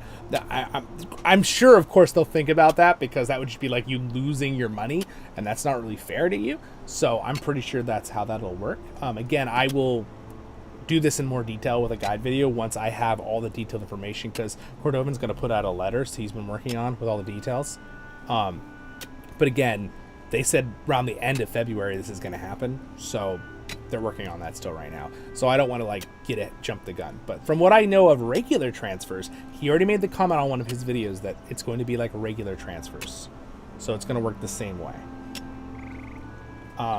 Except they're going to give us probably extra goodies. Like, it used to be you'd lose 10% of your house rights. I think they're going to make it 100%. The only thing that the guild leaders will have to think about, or kinship leaders will have to think about, they do have to sell their house.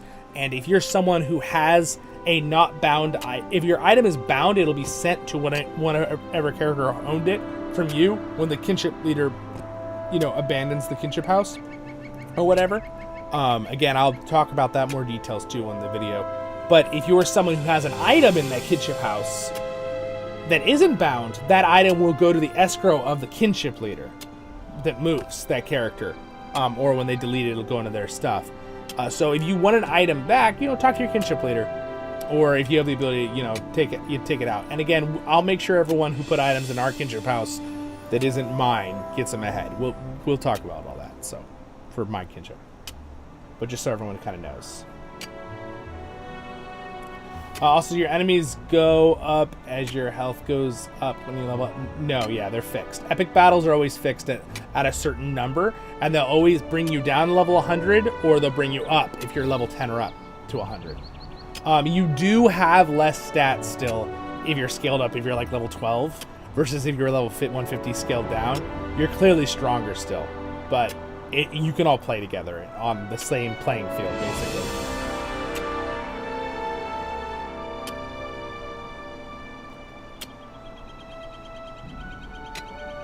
Their health's at 100? No, the level's at 100. The health will not be exactly 100. So for what we're saying is so the level, see how I'm level 142? It will scale you to level 100. Your health around level 100 is I don't know, it's a couple thousand. It's like 3,000 or 4,000, I think, after the numbers crunch. So when you're in epic battle, you'll be scaled down if you're above 100, and if you're level 10 and up, you'll be scaled up to level 100. So instead of having 250 HP, which is what you would have around level 12, 13, whatever, you'll be popped up to several thousands. And you'll have better stats. You'll be able to actually fight the enemies. They usually have a couple thousand health each. Sometimes there will be a boss that'll have 75,000 with the epic battles. So, yeah, that's the kind of stuff you want to keep in mind. The kin leader has to transfer first. How will you know how do we know when you've transferred? Well, Paul, I plan to transfer immediately, but here's the trick. I will try to do it as soon as physically possible, but I'll be talking to all us. We'll be having a kinship meeting about this in the future. I'll have a schedule. I'll schedule it, but I will move first. But if for some reason, let's say your character gets there first and you're not in the kin because of that, so normally when the kinship leader moves with the kinship, he gets a little thing in his inventory and then he can remake the kinship, and then when other people move over at that point, they'll join the kinship, right? But the problem is if we all line up inside the transfer queue, it might send one of you guys in first, right? Maybe just don't log in until I've logged in and done the kinship as soon as it's possible. That might work. And then when I make it, and then you'll automatically be back on the kin. But if you're not, don't fret. Make sure you're in the Discord, and we'll get you back in. We'll just reinvite you, right? So don't freak out about that. We're gonna talk about that. We're gonna have we'll have a system. Hello, Nook Ninja. How are you doing? Everything is pretty darn well. I'm I have a cold, but besides that, we're doing pretty good.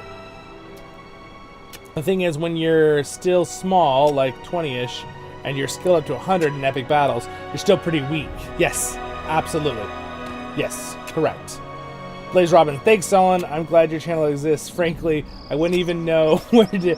was going to be a transfer. I didn't really check LOTRO. I was like, yeah, no, absolutely, don't worry about it. Yeah, I totally get that. And I get it too, because like keeping up with the like news of all the different games and all the different things can be a little challenging sometimes. But I try to give you guys updates as soon as I can with the LOTRO news. Thank you so much. Yeah, of course, Studio, of course. Have I not suffered enough? Must you trouble me so? My wife is lost to me. There is nothing left for me in this world. No, we're gonna save you. I give up. You clearly will not relent. If it will please you and hasten an end to your badgering, I will go to the place you describe.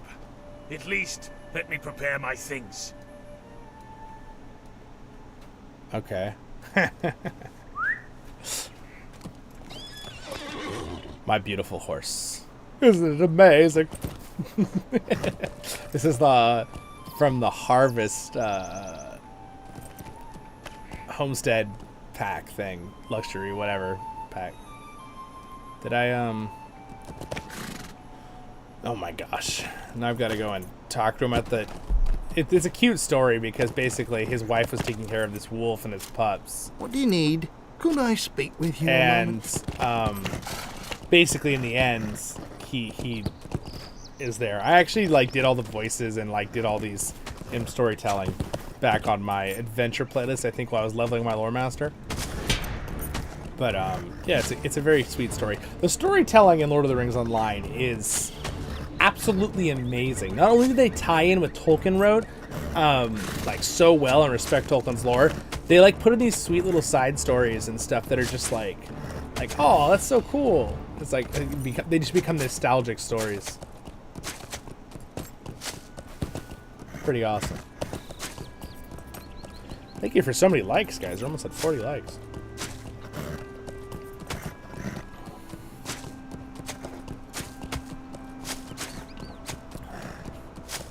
I'm definitely feeling all the talking on my voice, though. Oh, look at there's the Great Haba.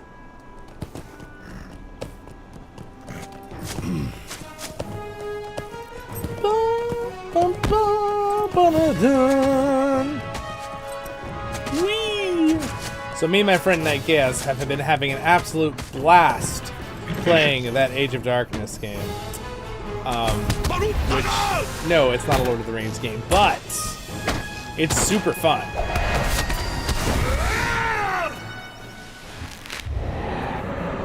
So, hopefully you guys enjoyed that, you know, some of that gameplay. We have one more. I think we made one more that I'll release in the next week or so, sometime.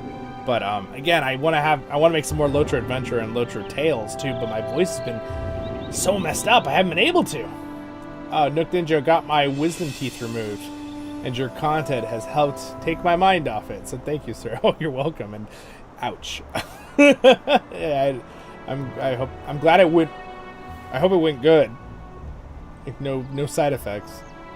Besides, you know, the pain, which I'm sure is there. Blaze Robbins, will you get an extra free character slot on the new server for all your characters from the servers? I only have 4 account slots. But, oh, good question.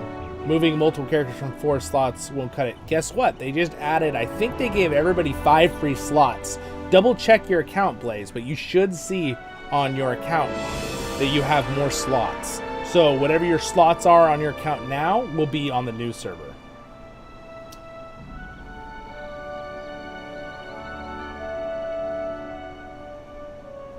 My all-time favorite steed? Oh my gosh. I mean, I'm not gonna lie. I think it's this one. I don't ever lie. give you the eye look. But Zollin does not look kindly upon lies. No Grima Wormtongues here. I really like this horse a lot.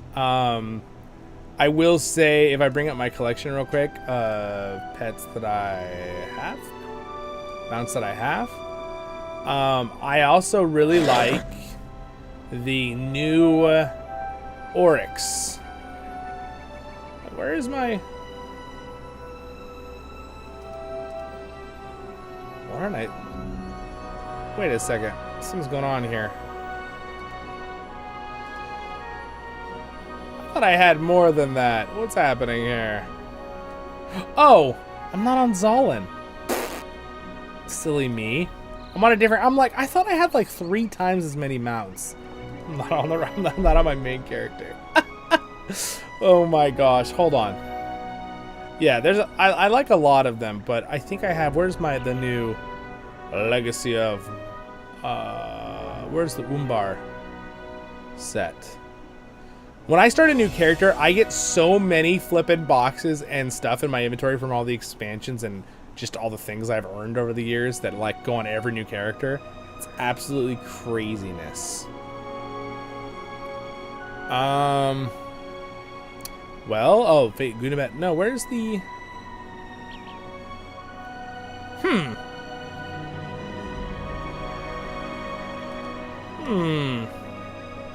Where's my Legacy of Morgoth? Oh, there it is. Alright, let's open this.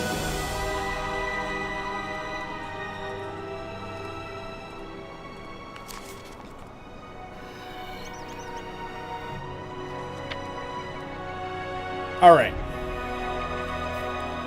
So let me bring that back up. I want to show you this other mount. This is a good contender for it. The Oryx. This thing is really cool. The reason I like it is for how it runs. It like bounces when it runs, and you feel like you're going so fast. Try to catch me, wolf! Haha, you're too slow!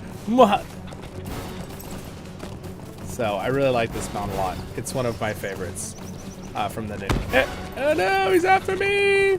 It's just a good one. And then I also like, let's see. I have an elk and stuff. One of my original favorite, I really like the boar of Three Peaks, too. Oh, getting attacked by a badger. Sorry, hold on. I really like the boar of Three Peaks. I think is the one I like. Let me just double check. Yes, I like the boar of Three Peaks. It's really cool because it's a boar and it's got this armor. Very good for dwarf. Now, technically, I like this one's armor. The other one looks really cool too, the thunderous one, and it makes a thunder effect when it walks, which is cool, but can also be a little bit distracting.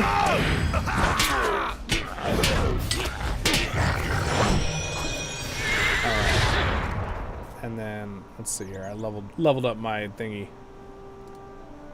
Let's see, here's the Elder Boar. And this one, I believe, no, this is a regular one. Oh, I must have just not opened my pack. One of them makes thunder hoofs. You know what it could be?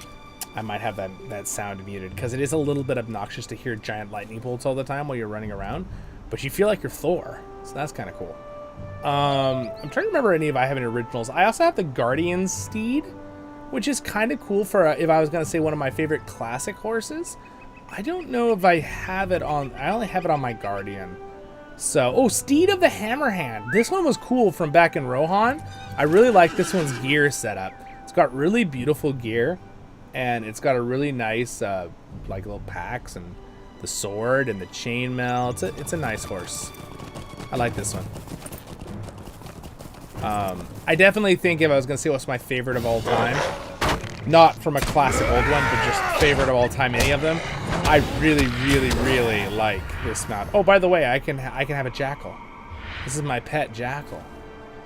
Don't look, I just murdered your cousin, the wolf, but it's okay. It's my pet jackal. We'll have a jackal and an archer with us.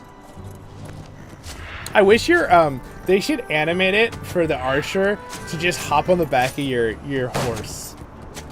Bye, Paul. Thank you for hanging out. Appreciate it. Have a great day.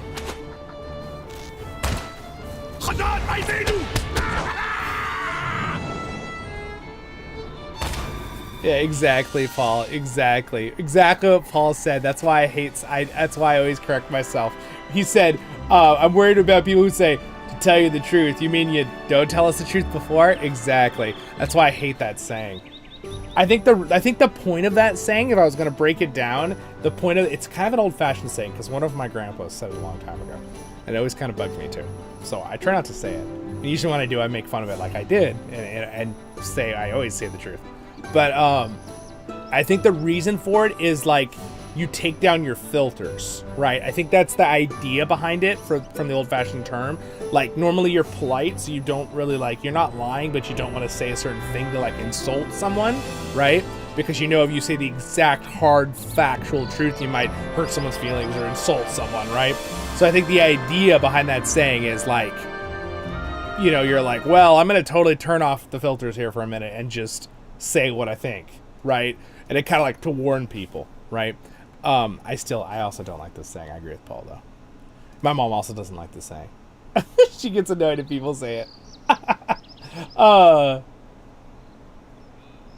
Yeah, it's a good mount, Emily. It's a really good mount. But anyway, have a good day, Paul. See ya. Nice jackal. Thank you, Nick Mitchell. You remember the horses with which the Nazgul rode in the first Jackson movie when they chased Frodo the company? Yeah. I think they should add such steed on the game. Oh, actually. My beloved They may Melody. have. So kind, so gentle. It is no wonder she spent many a twilight away tending to this area. This guy's wife was killed Nothing. during the war. The Umbar That is sailors the name killed her Melnith when they gave to sacked this and raided mother. the I've been a village. fool. I let the loss of Melnith blind me to the woes of those left behind. I love it. It's all The voiced war over. had taken so much from so many. Normally I do it. But to grasp a rose petal in one hand and nothing else ribbon in another, I see now what Melnith left behind. The beauty left in the world and in the palm of my hand. I know what I must do now. Thank you, traveler. You're welcome. We're glad to help, mister. So basically, he's going to take care of this wolf that's wounded and her pup now because his wife was doing that before the war. And his daughter was upset because her dad was just totally, like, out of it for grief.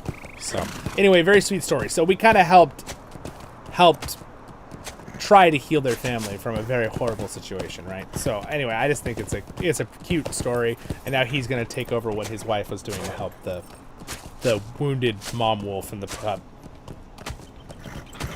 Yeah, so probably wounded from an orc or from a corsair. Who knows? But still orcs roaming around in the bushes like this guy. You do your best to catch me on my horse.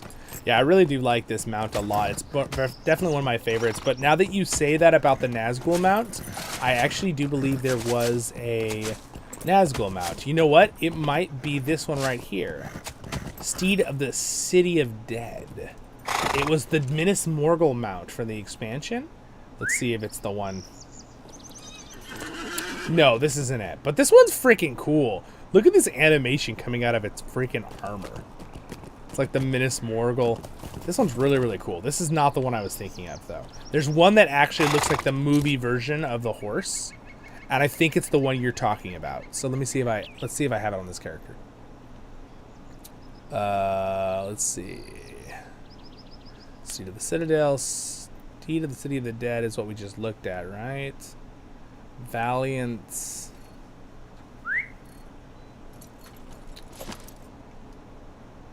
That's a cool steed too, but I don't think I have it on this character.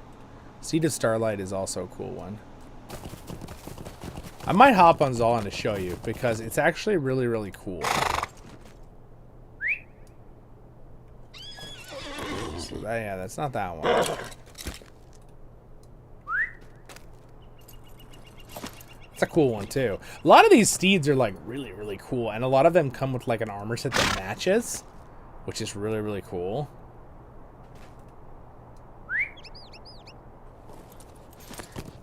Yeah, I forgot I have so many horses, and this is not even like half of them. My main character has way more. Let me go ahead and turn this quest in. In fact, I want to see right now. So for fun, since we're all here, and you asked the question, I think I'll get on Zollin real fast and show you guys. Also, I could show you that they added the new slots and that I'm theming all of my characters. Thank you so much for everything you've done, Traveler. My father has a renewed sense of spirit and vigor. He has found purpose once again. Even I had no idea my mother tended to a wolf mother. But now we both have renewed purpose. We shall both endeavor to maintain the beauty of this land together. Thumbs up. Alright, so we're getting pretty close actually here to leveling up now. What quest does it want me to do? Oh, kill the spiders. It's too low level. We're not gonna do the spider quest. Spiders. I don't like spiders. Ronald Weasley is not a spiders fan. Harry Potter. Alright, let's see, where do I have to go? Friend. I've got to go to Harlach. This place. Send me there! La da da da, la da da da da da dee don. It's weird having the sound effects in the game without any background music. Like, background music is so great. Sometimes it's kind of fun to hear the sound effects without it, you know?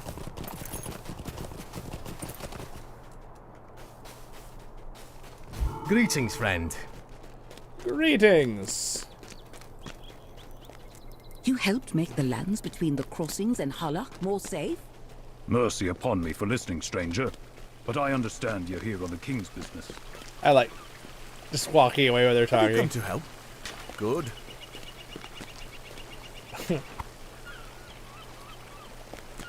Alright. Let's go ahead and hop on my other character real fast. I want to show you the horse. Look at this beautiful view, by the way, of this port city. It's very cool.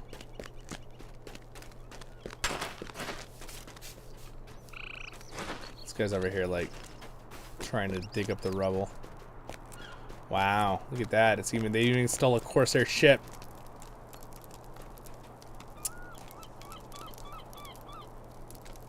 I'm trying to restrain myself. Look at that water. Okay, I'll stop.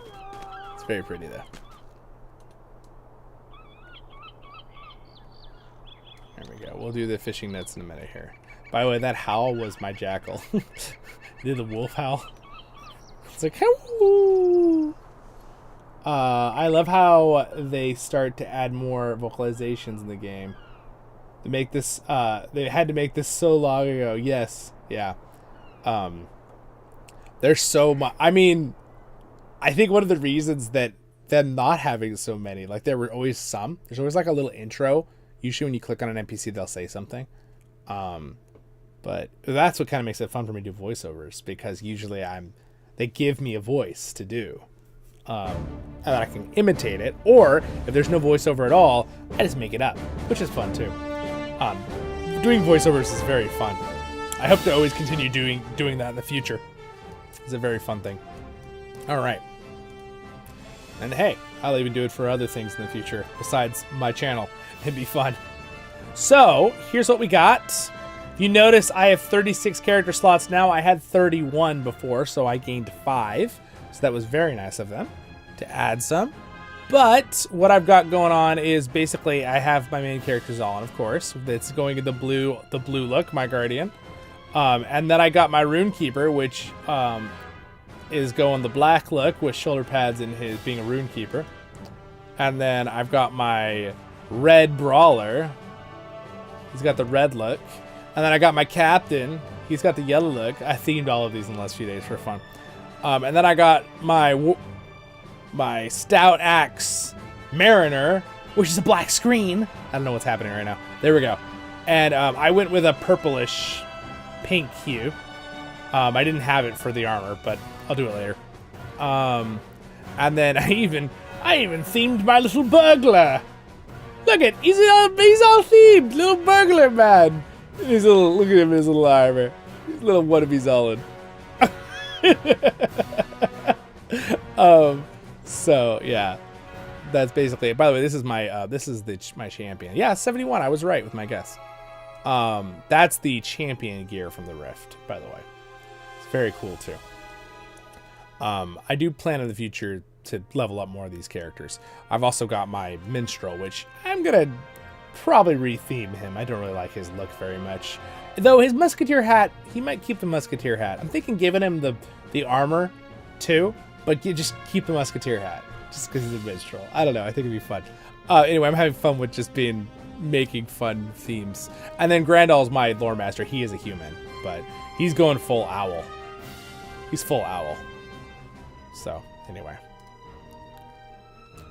Do do do do do do do do do do do do. Such a pretty song. By the way, I have an interview playlist on the channel, which again, I'm happy to have anyone on, from any game companies or whatever who want to do interviews. I love doing that. I have a couple of wonderful interviews I've done so far, but one of them was with Chance Thomas, who is the original composer, who's done about 80% of the music for Lord of the Rings Online. All the original themes, the one we were just listening to, was very fun. It's really a privilege to call him a friend. And yeah, it's really, really fun interview. So you should check that out on the channel sometime.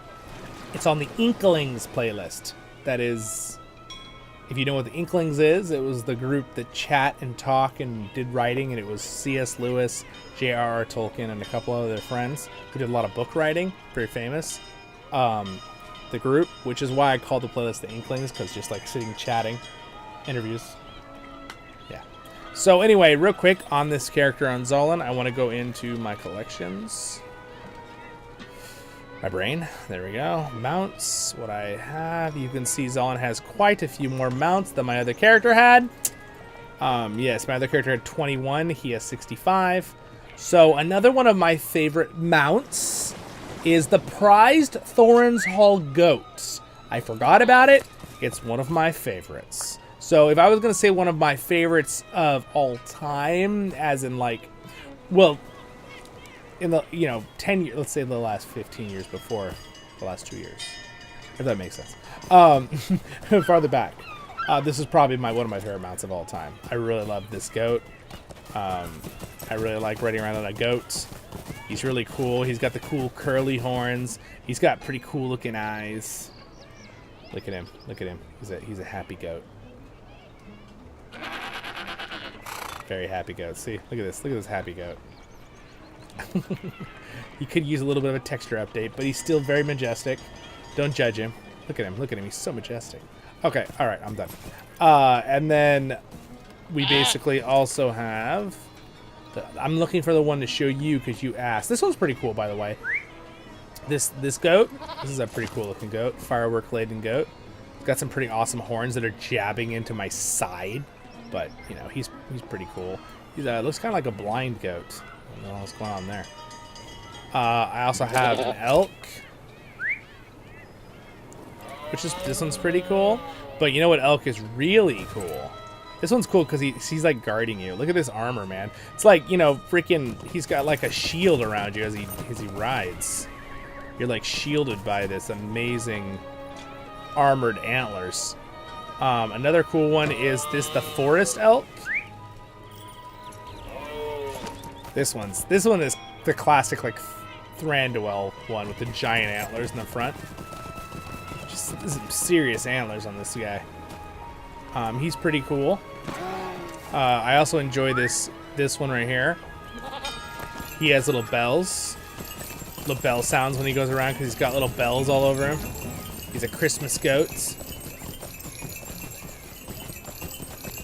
I actually don't need to be here. Why don't we go to my house? It'll be...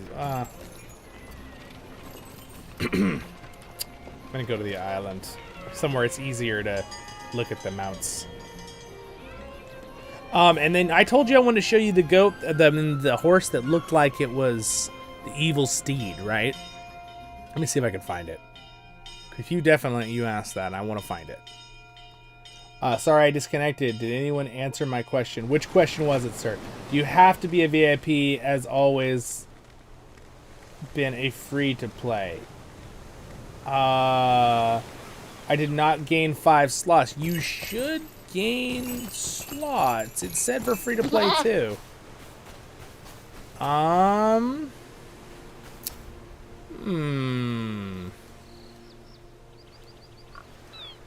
They said base slots because free to play you should have 7 slots if you're free to play, they said.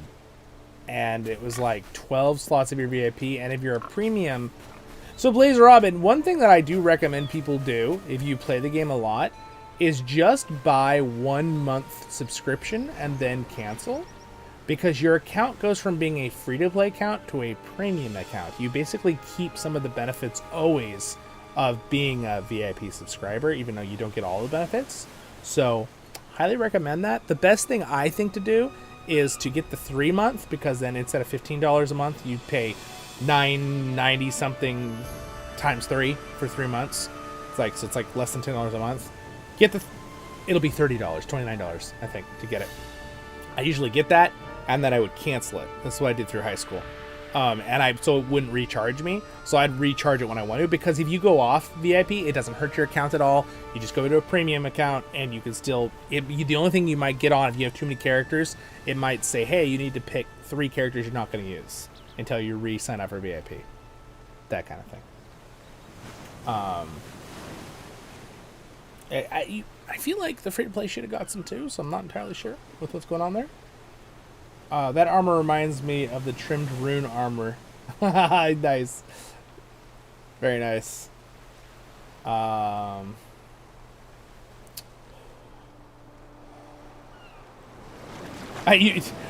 Dwarven, you said the same thing I did. I didn't catch up. You said the same thing I did. Yes. Yes, that is what you should do. Lord Kev, hello! I'm telling Remy, I've got a different favorite mount. Yes. Yeah. So, the other one I really like... Alright, let's turn that off for a second. I'm getting distracted. Let's look for the city mount that looks like the Nazgul's mount. I know I have one that looks like the Nazgul's mount. Is it this one? Nope, not that one. Oh, this boar is really cool. The Sublime Boar. It's from one of the supporter packs. This is pretty fancy. It's got some beautiful gold armor going on. It's very fancy. It's a very fancy boar. Let's see. What else do we got here? The Seed of Thorns Hall is a pretty cool one. Yeah, look at that. Now, the Seed of Thorn Hall, I believe you can buy it in the store, but you can also get it with that support. Look at that, dude. It's got, like, this. It's a face on the chest. This one's really cool. There's, like, a torch. It's a cool, very cool one right there. They need to make one like this that's a goat. The Tide Breaker, which is one of the new ones. I believe this one, yeah, this one leaves cool footprints on the ground. Leaves these little water tide footprints, so you could like role play. You can go along the beach like you're leaving footprints. You know what it looks like? Actually, it looks like you're stepping on those that algae bloom that happens in the ocean. The red tide, when you can step on it, like lights up. We get that at our beach sometimes here where I live. This one's cool, but that's not the one I want to show you. Oh, you know what mount I really like a lot? I really like this mount because it's hilarious. Yes, it's a real mount, and you get to go full speed. Yeah, it's pretty funny. This one's really good for like when I'm like giving you guys like tours, and I don't want to like be high up because it brings your camera lower. Like, super fast, wee, wee. Okay, I'm gonna make everyone sick. All right, but yeah, you get the point. It's pretty funny. Let's see. Oh, that's my war mount. Wrong thing. Where is the one that I wanted to show you that looks like the undead mount? This is a cool one too. This is my white goat. He's pretty cool.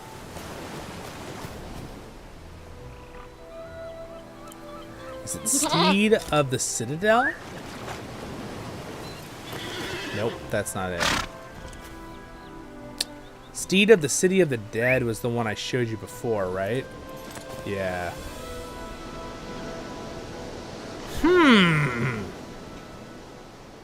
Which one was it? I thought for sure I had one that looked like... You know what? Was it for my war steed only? Hold on. Hold my horses. Ha. Oh gosh, that was a bad joke. You know what? Hold on. Ash Plains. That's what it was. It was the Ash Plains. So by the way, this looks awesome. Let me bring out my war mount. I didn't even show you this gear. It looks awesome. Look at this gear. This is my war mount. He looks glorious. He's a glorious, glorious creature. So, I have it mixed with a guardian. Like, you can kind of mix and match pieces for the like cosmetics for the war steeds. Some things come with so it's the Ashen Plains. I wonder if the Ashen Plains mount is a thing, like with just the regular collection. Let's see. Steed of Ash Plains. Aha! There it is.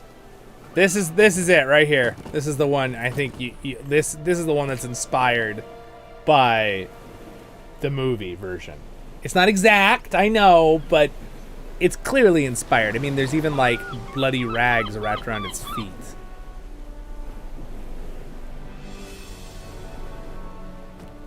Nimble Black, yes, that one is cool too. So this one's really, I think this is the one that I was thinking, yeah, that was inspired from the thing. But now I want to actually see this one on the War Steed because it looks really, really cool on the Combat Steed. So let me just go to appearances. Wait, I don't have another outfit slot? What is this? What is this? Hold on. I'm gonna do something real quick here. Where is my visuals here? Oh, there it is. It's gonna go dark for just a second here. I'm gonna just see something. Let's see. How much is it to get another slot here? Oh my gosh, 700. Never mind. Never mind. It's too much. Okay, we'll just use this one. Ash. Type in Ashen Plains here real quick. I'm gonna put these on so we can look at them. You can just right click them, no apply them, by the way.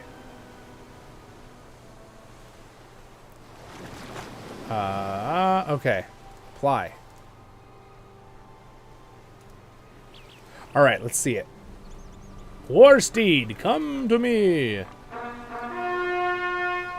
C to G. Okay, ignore the plants I have on the back.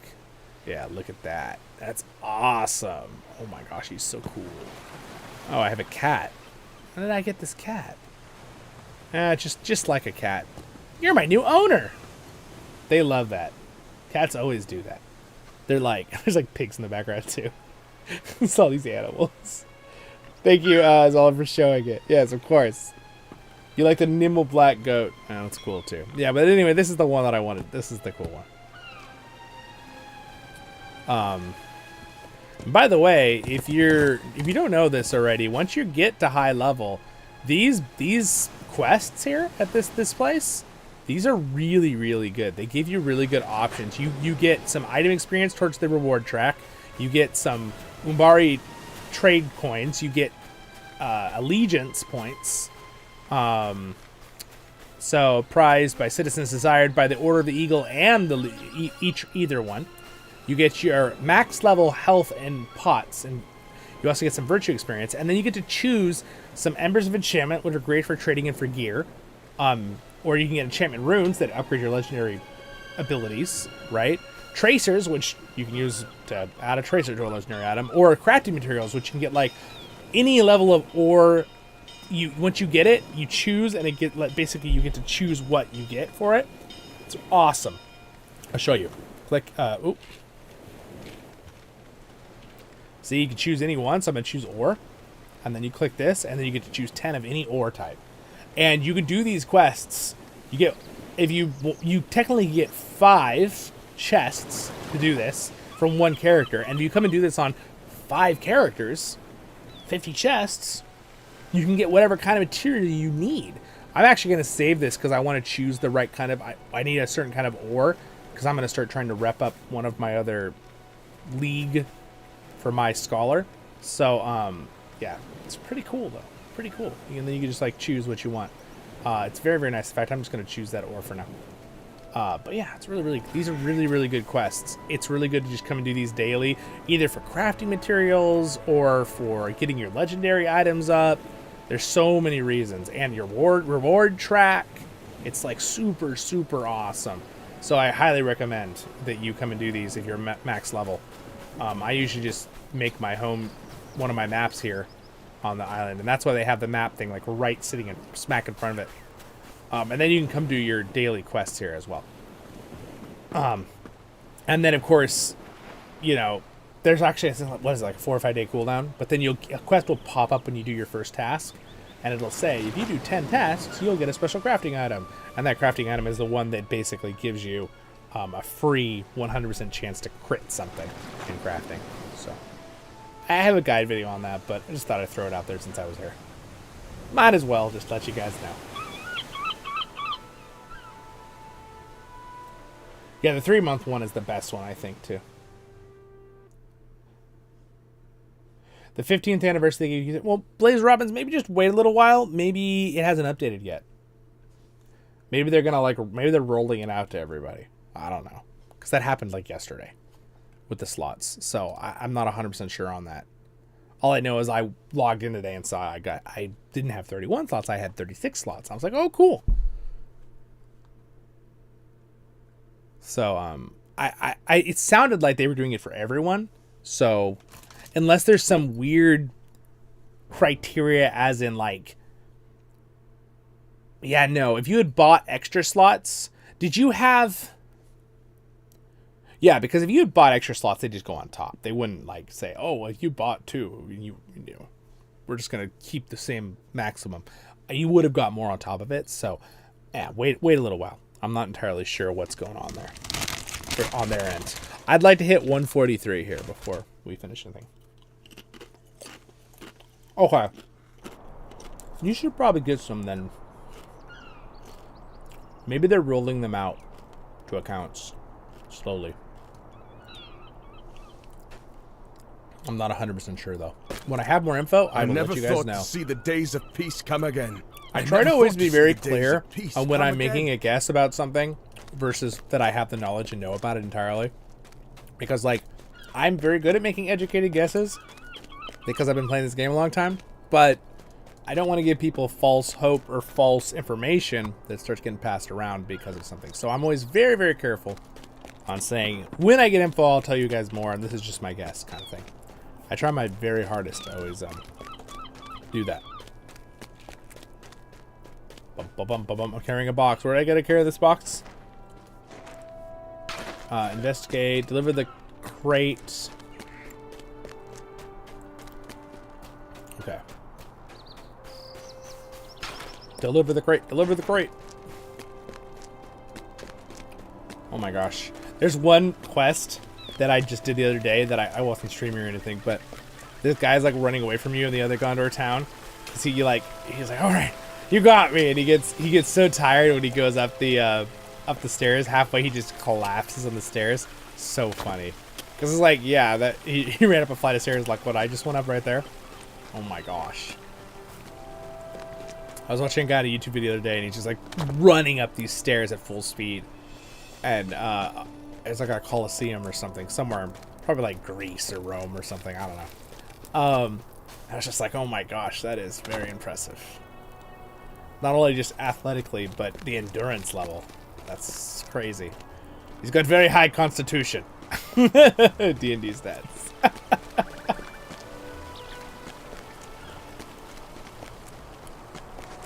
Alright, let's see where it looks.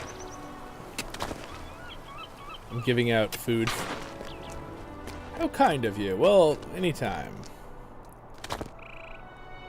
So these quests I have right now are a little bit low level for me. So I may kind of skip the next town and try to find things that are on level. Because these are up for level 140 and I'm level 142 and I'm about to hit 143.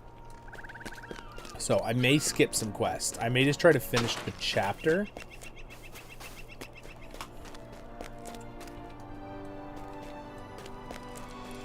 Let's see. I'm going to go around and get the other fishing spots. And then we'll turn all these in. And I think I'll probably hit level up when I turn these 3 or 4 quests in. Then I'll be level 143, which will be great. And I will have at least gotten 1 level during this stream.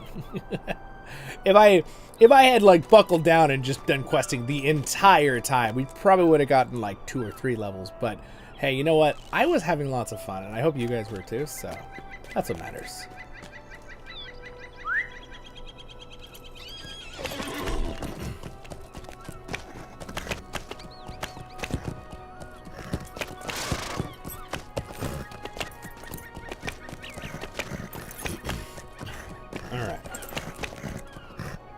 Welcome to King's Gondor, friend. Gondor has a king again. Oh my goodness. Look at how close I am leveling up. Do you see this? Do you see this bar down here? Right here? This little bar that's... Let's hover it. Let's see how close I am. Remaining, you need 10,961 XP for level 143. As you can see here, that is out of a total... Yeah, so that's like less... It's like 1%. It's like 1... It's like 0.01%. That's like a tenth of... 100th of a percent right there. I don't even know. What do you... Yeah. Gee. I could freaking like stub my toe and level up. If that gave experience. I know it gives experience in real life. You don't stub your toes anymore. Here we go. I thank you for doing the tasks I had set before me, friend. Alright. So, this one, the mystery, investigate the boar hollow. Why not? Let's just do it. I'll probably kill one boar and then... I know, we'll level up by killing this Corsair Raider. I don't think he'll give me 10,000 experience, though. He's kind of low level. I don't think he'll give me enough. Let's see. Slosh! Oh, he gave me enough. Yay! I'm level 143. The Tree of Gondor is... Oh, where did the Tree of Gondor go? Oh, man. I get so excited every time. There's a Tree of Gondor and it just disappears. Alright, so... Let's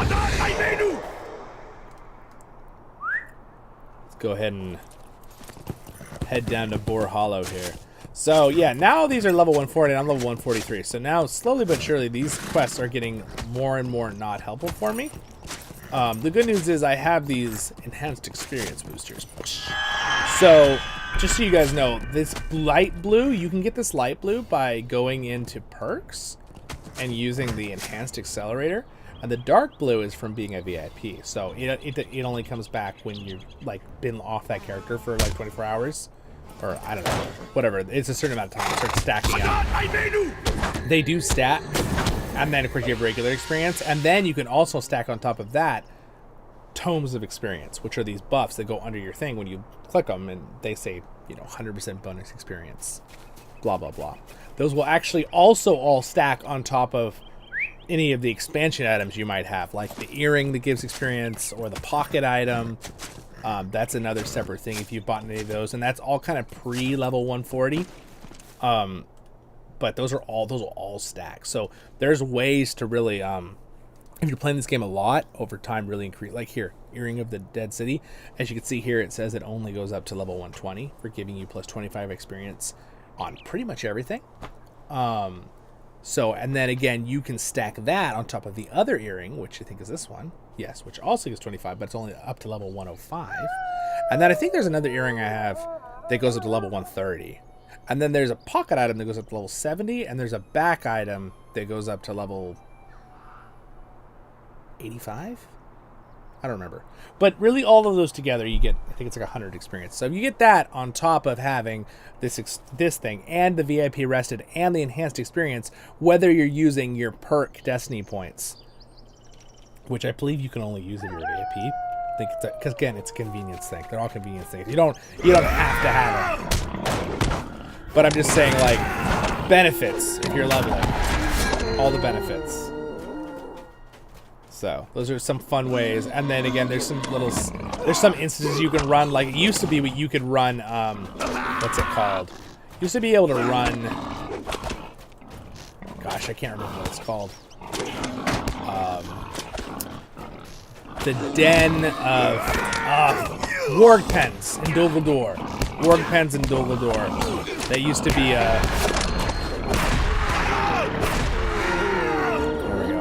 Yeah, Warg Pens and Dol Guldur used to be a good one because there's a quest you can do and it's really fast. And you get 2 or 3 quests done. They give you millions of experience. They kind of nerfed its ability to be able to like power farm using it. But it's still pretty good for that. And then also turning in tasks can help level up quickly and things like that.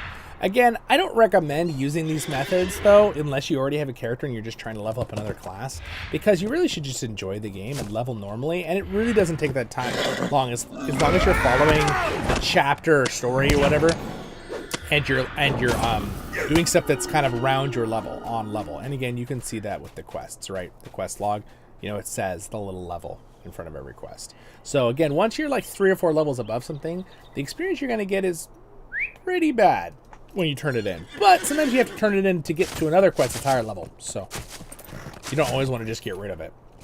Oh, look. How may I help? Have you a moment? Yes. Oh my gosh. I should have found him first. Now he wants me to go kill 8 boars. We just did this! We just killed 8 boars! The good news is, should be pretty easy to... Wow, my archer is strong, dude. He's like just to killing everything.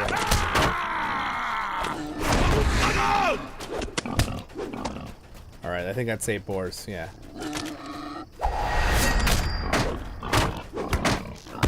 My archer's over there like, what are you doing, sir? I'm surrounded!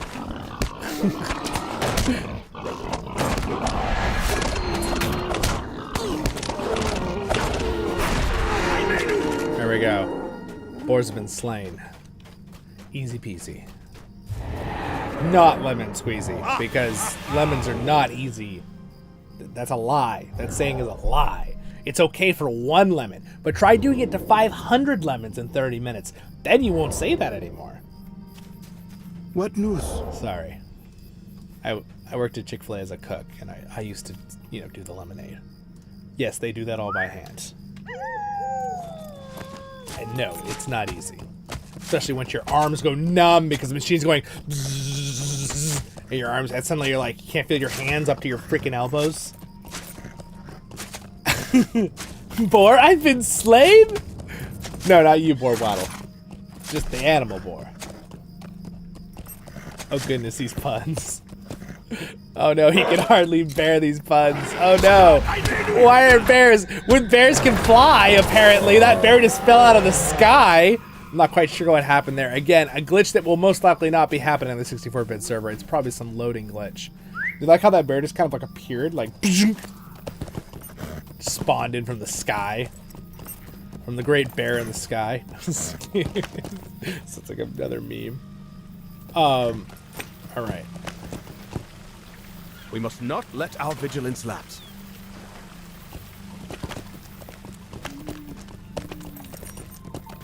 Alright, now that we've done that, we need to go over to the next town. Greetings, friend. Greetings. Here's a mithril coin. Don't tell him I gave it to you. He's like, I don't know what this is, but it's glorious. Show any dwarf. They'll know what it is. You barely made it. Yeah, I know, right? Barely made it. All right, well, we're 43 now. This is good. Hello there. Hello there. So here's Legolas. Let's talk to him real quick. I see someone else. How went your visit to Harlach? It was good. It was good. I have 11 minutes left on my buff here for experience. I probably will end up using one of these shoulder pads, so I think I need the heavy armor. Yeah, we'll go for the heavy. While Gimli and I waited for you to arrive, a resident of this town came to speak with us. Avalon. He is called and was most interested in to learn we plan to continue on to Pelaga. The matter that occupies his thought may be of interest to King Elisar. Speak with Arvelion and see what you think. He should be near the center of town. Alright. I should make a different voice for this character because he's Zollin's dad. He's gonna have like a lower, more monotone voice. There is always work to be done. I don't know if I want to do any of these quests. I may skip all of the generic low-level quests here and just do the chapter. Because I'd like to just move on until the quests are on level again.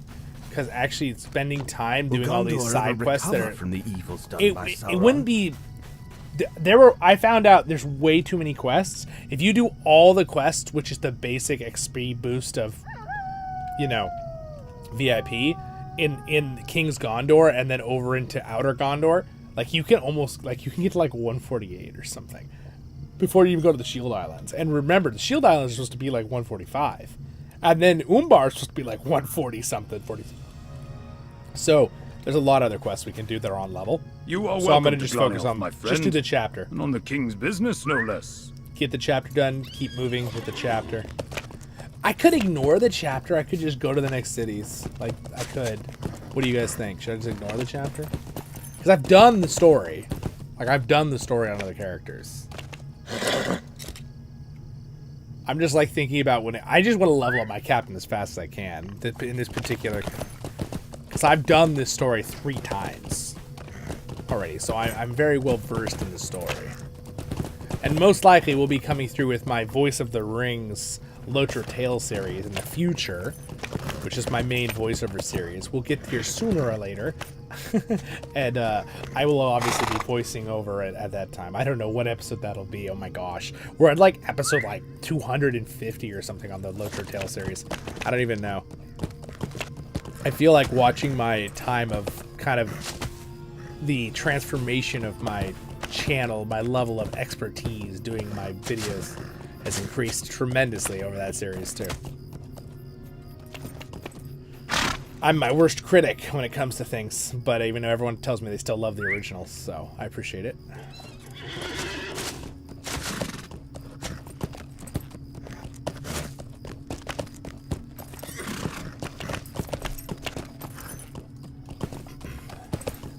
So many tokens have been cast in support of my proposal.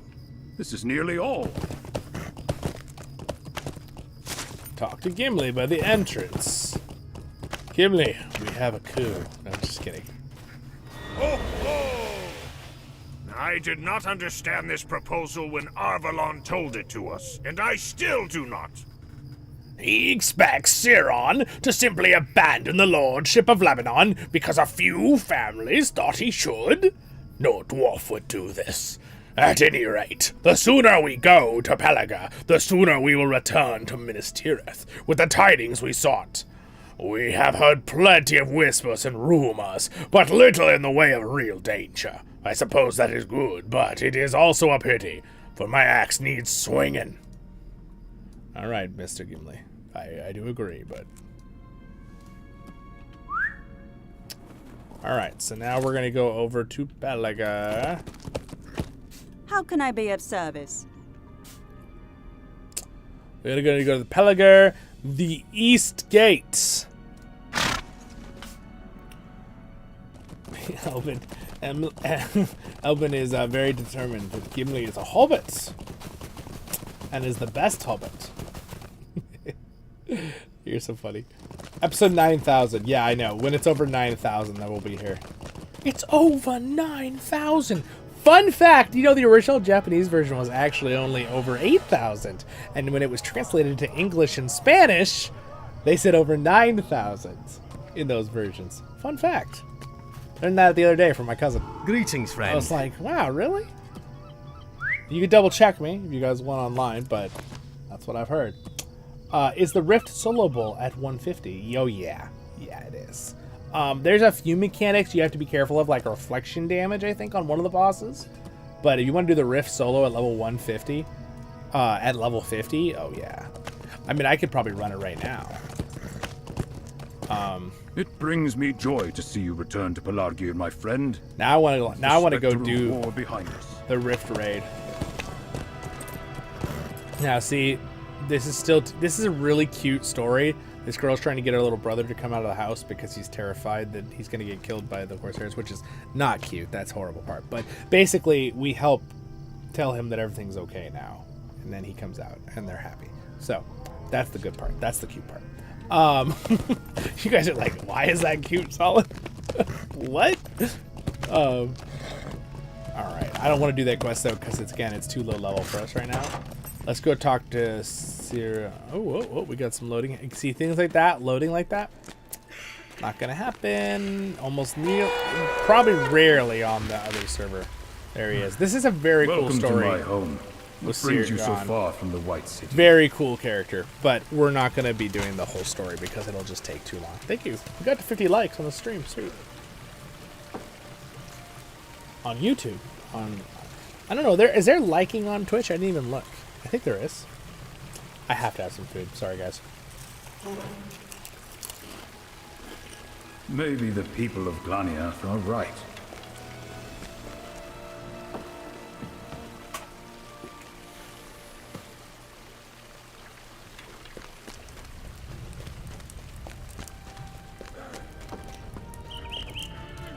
I was once the master of the fleets of Gondor.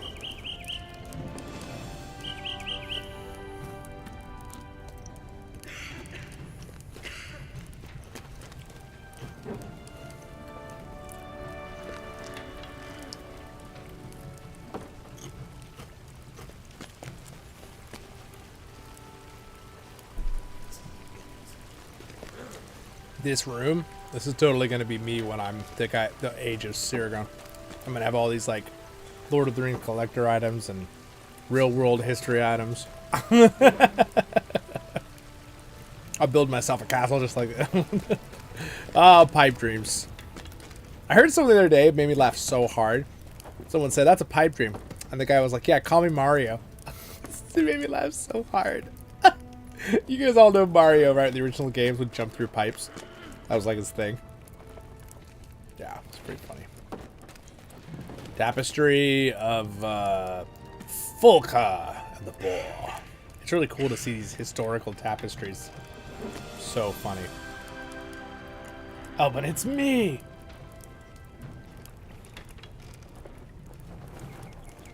Place rabbits. Light him! Make him come out into the danger. Oh no, it's horrible. No. I can't do it. I'm a teacher. I can't lie to my students. Alright. Found you, like, just a side thing I do as a community thing with my church. Not like, I'm not like a credentialed teacher, like school.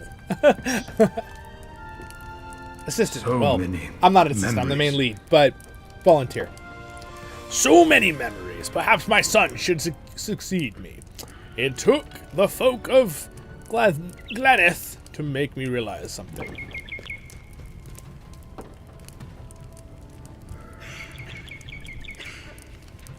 I've got 2 minutes left on my experience boost. Find Pelagar Armory south of Sirgun Manor. Sweet, well I got to turn that quest in too with my accelerator. I was able to use my hour accelerator quite well. I turned in like 12 quests during that hour. So, usually the trick is you get a bunch of quests done. Like, you know, grab a big group, 10, 12 quests you can do all at once. Get them all ready to turn in.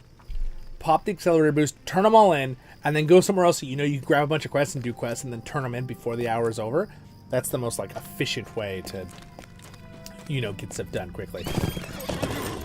With leveling, if you are trying to kind of, like, power level through. I mean, you can see how much I've leveled in such a short period of time because, really, most of this stream we've been chatting and having fun with other things, right? Again, if I had done this stream 2 hours and 40 minutes full just leveling this whole time, I think I probably would be level 4 and 45, maybe? Possibly? That's okay. I'll get there sooner or later. You have come at the request of Lord Sirgon and his son? Alright, check inside the armory. Get rid of the pests. Roger, roger. Where's my little guy?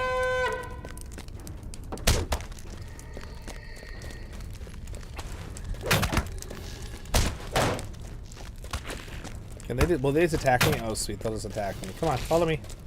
Follow me! Follow me, I'm the Pied Piper! Follow me, rats!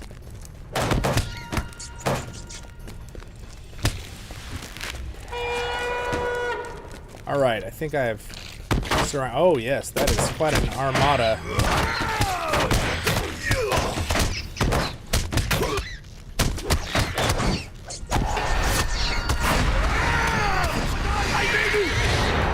I mean, I took a pretty good amount of damage right there.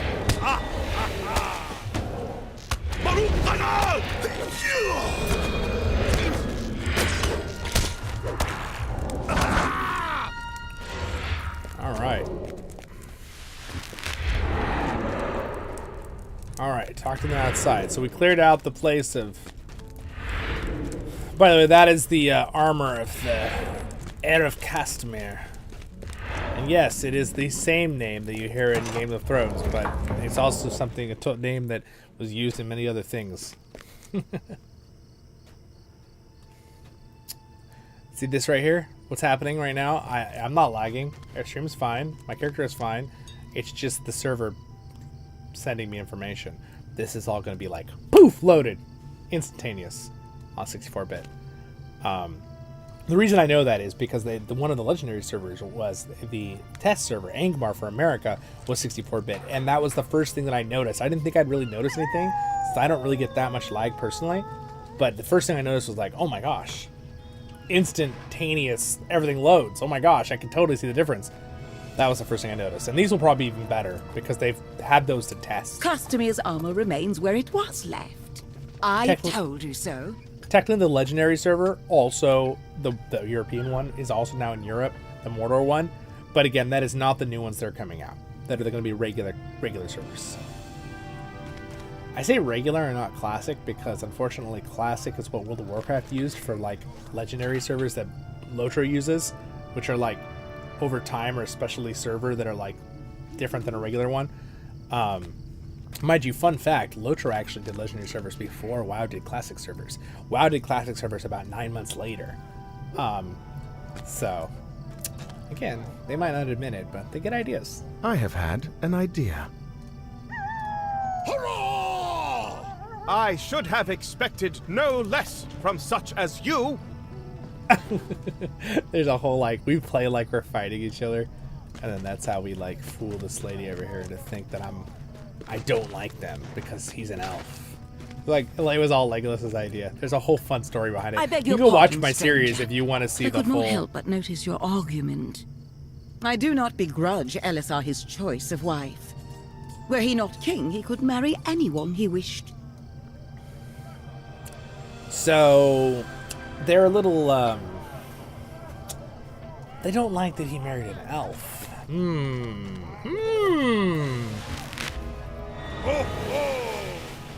I'm not gonna use certain words because of YouTube. Arwen is obviously wonderful. That's why she said that.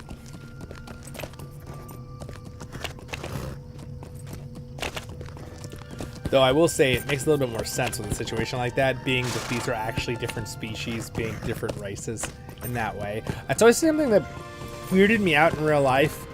I understand when people we say race on Earth in real life, we're talking more about like cultural differences, right? Like where a group of people are from, you know, and like their background and like the majority of those people, their genes, wherever they are from the world, right? But in reality, humans, we're all one race. We're all created equal, you know, under God, right? Like we're all created in His image. So it's like, I hate kind of using the term race anyway in real life because I feel like it like groups people, and in reality we're all exactly equal and the same. So I kind of hate that. So it's more when it comes to fantasy and sci-fi, I prefer the term race used there because, like, you know, Vulcan, human, Klingon, different races, or hobbit, dwarf, elf, human, different races, right? Even though we go into like Warhammer 40k, right? We got the orcs, the humans, the high elf, or the elven, what do they call the Eldar in that, right?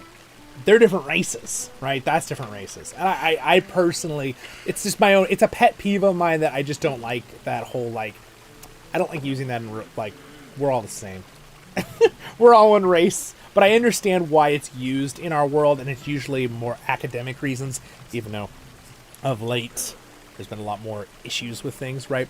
But personally, I think, in my view, is that everyone's equal. That's how I feel about it. All right. If it were up to me, I would have shown and I this think, woman unfortunately, the blade of my the words are misused a lot by all sides.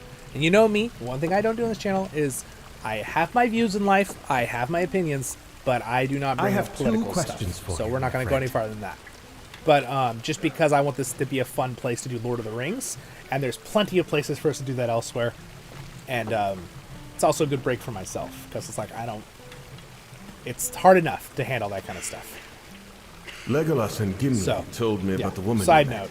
But unfortunately, sometimes it will cross into things, so I'm not afraid to have a little bit of conversations here and there about things, but I try to stay out of that, because in general, it seems like people people struggle to not get emotional or upset about things like that when they have conversations. If someone has a disagreement on something too, and it's like, let's just stick to Lord of the Rings. I mean, there's enough things with Lord of the Rings where people have arguments on stuff. But usually our community of Lord of the Rings online is pretty happy and chill most of the time, which I appreciate. I like that about Lord of the Rings community. All right, travel to Amon Engelbeck. All right, I'm done with that conversation. Moving on. I just thought when it popped, sometimes when something pops in my mind and I'm just having a chill stream chatting, I like to kind of verbalize what I'm thinking on that. So again, but the whole reason this came up was that quest. They're a little unhappy, back to what we were talking about, Aragorn married an elf. Only this one group of people who are kind of want to support the heirs of Castamere, which are a different group who have kind of been in control. They're not the stewards that were in control, but they're a different group of people that were in control in LOTRO storytelling. It's kind of it's the enemy basically idea, making a bad guy for the storytelling, but in a really well done way. LOTRO's really good at that. They're really good at the storytelling. Greetings, friend. And again, I appreciate it when they respect Tolkien and they try to make things make sense. I know there's some things in video games they're going to have to maybe bend the rules a little bit to make it fun for everybody, but I appreciate they try their best to stick to LOTRO so well compared to other adaptations, especially LOTRO. I think LOTRO for video games is a gold standard for adaptations. I would like to throw out too, I think Return to Moria also is on a level of gold standard. They did a really good job with Return to Moria, the Lord of the Rings survival game that I cover on the channel. Also amazing. Elbin's doing the little notes over there. What is that icon called? I'm curious now. What's this called? I guess I can't see it. Is that writing? Taking notes? How can I be of service? All right, so now I didn't like doing the quest in this city. It felt very running all over the place. So again, I'm just gonna mainly do the chapter quest. I'm gonna kind of ignore the other ones because let me just double check. They are still low level, right? My soldiers should have reported back. We're gonna stay away from doing the other quests here for a little bit. We're just gonna focus on. Oh dang, we've been streaming a long time. I didn't realize how long I've been streaming. Almost 10 hours. What does 64-bit server come out? They still ask over on Twitch. We don't have the exact dates. I will be telling you guys in a video on my YouTube channel very soon. Or if you want to join the Discord, it's always linked in all my streams on YouTube. I don't think I have it linked on Twitch, but I think Twitch might have a link to go to my social media page on there. I don't remember if I put that on there or not. But should be around the end of February. I would assume probably, so maybe, 3 weeks from now-ish, is my guess. Can I That's a help guess, you with I don't know something? yet. Alright. If we are to advance this cause, we need people to know that LSR does not speak for all of Gondor. There's always going to be some people. But the thing is that I think is very interesting and well done about LOTRO is they do a really good job of showing the feelings of the other people that maybe don't fully agree with LSR. It's not that they necessarily hate him or Arwen, but they just don't fully agree on everything. They're in the wrong, you do know, but because the majority obviously love, right? Majority want the king LSR. Aragorn. You don't know who LSR is, but I think most of you know that his main king name. Obviously, he's such a cool guy. I don't know if you noticed in my thumbnail, right, with captains, but I actually picked a thumbnail in my video today, literally showing. Oh, you could distribute them or burn the parchment. Okay, so I always burned it. You know what? We could distribute it. And see what happens. I don't know if it changes the story. I'd be kind of curious. Yeah, what the heck. Let's just do it. Do they get mad? I don't know about this. Oh, man. So originally I picked up the parchment in every single one of my other characters when I was role-playing, and I burned them because I disagree, obviously, but I want to see what they say. I don't know if it'll even change the story, really. Dangerous words, stranger. Yeah, it is. It's basically, they want to try to coup the king.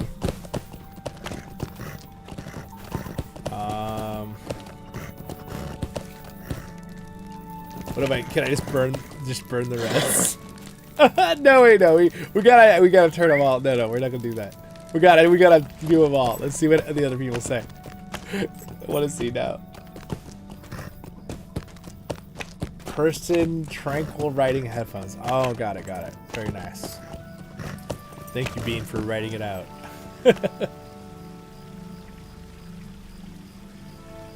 I try to figure out sometimes what the little YouTube icons are.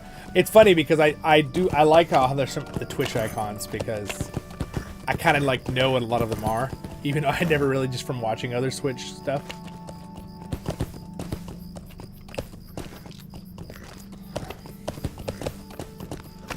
Be careful with those, friend, the person said that I gave it to.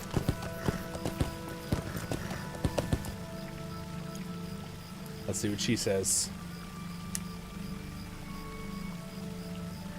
You'll get in real trouble if you're not careful, stranger. Is that a threat?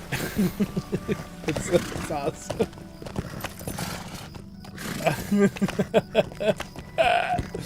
I know, a very interesting word, isn't it? You know, it is interesting, the word misinformation. We're not going to get into the political era of it, but just the word in general. It's hard because there are some people that, like, they have very different ideas or facts on something, right, from their perspective.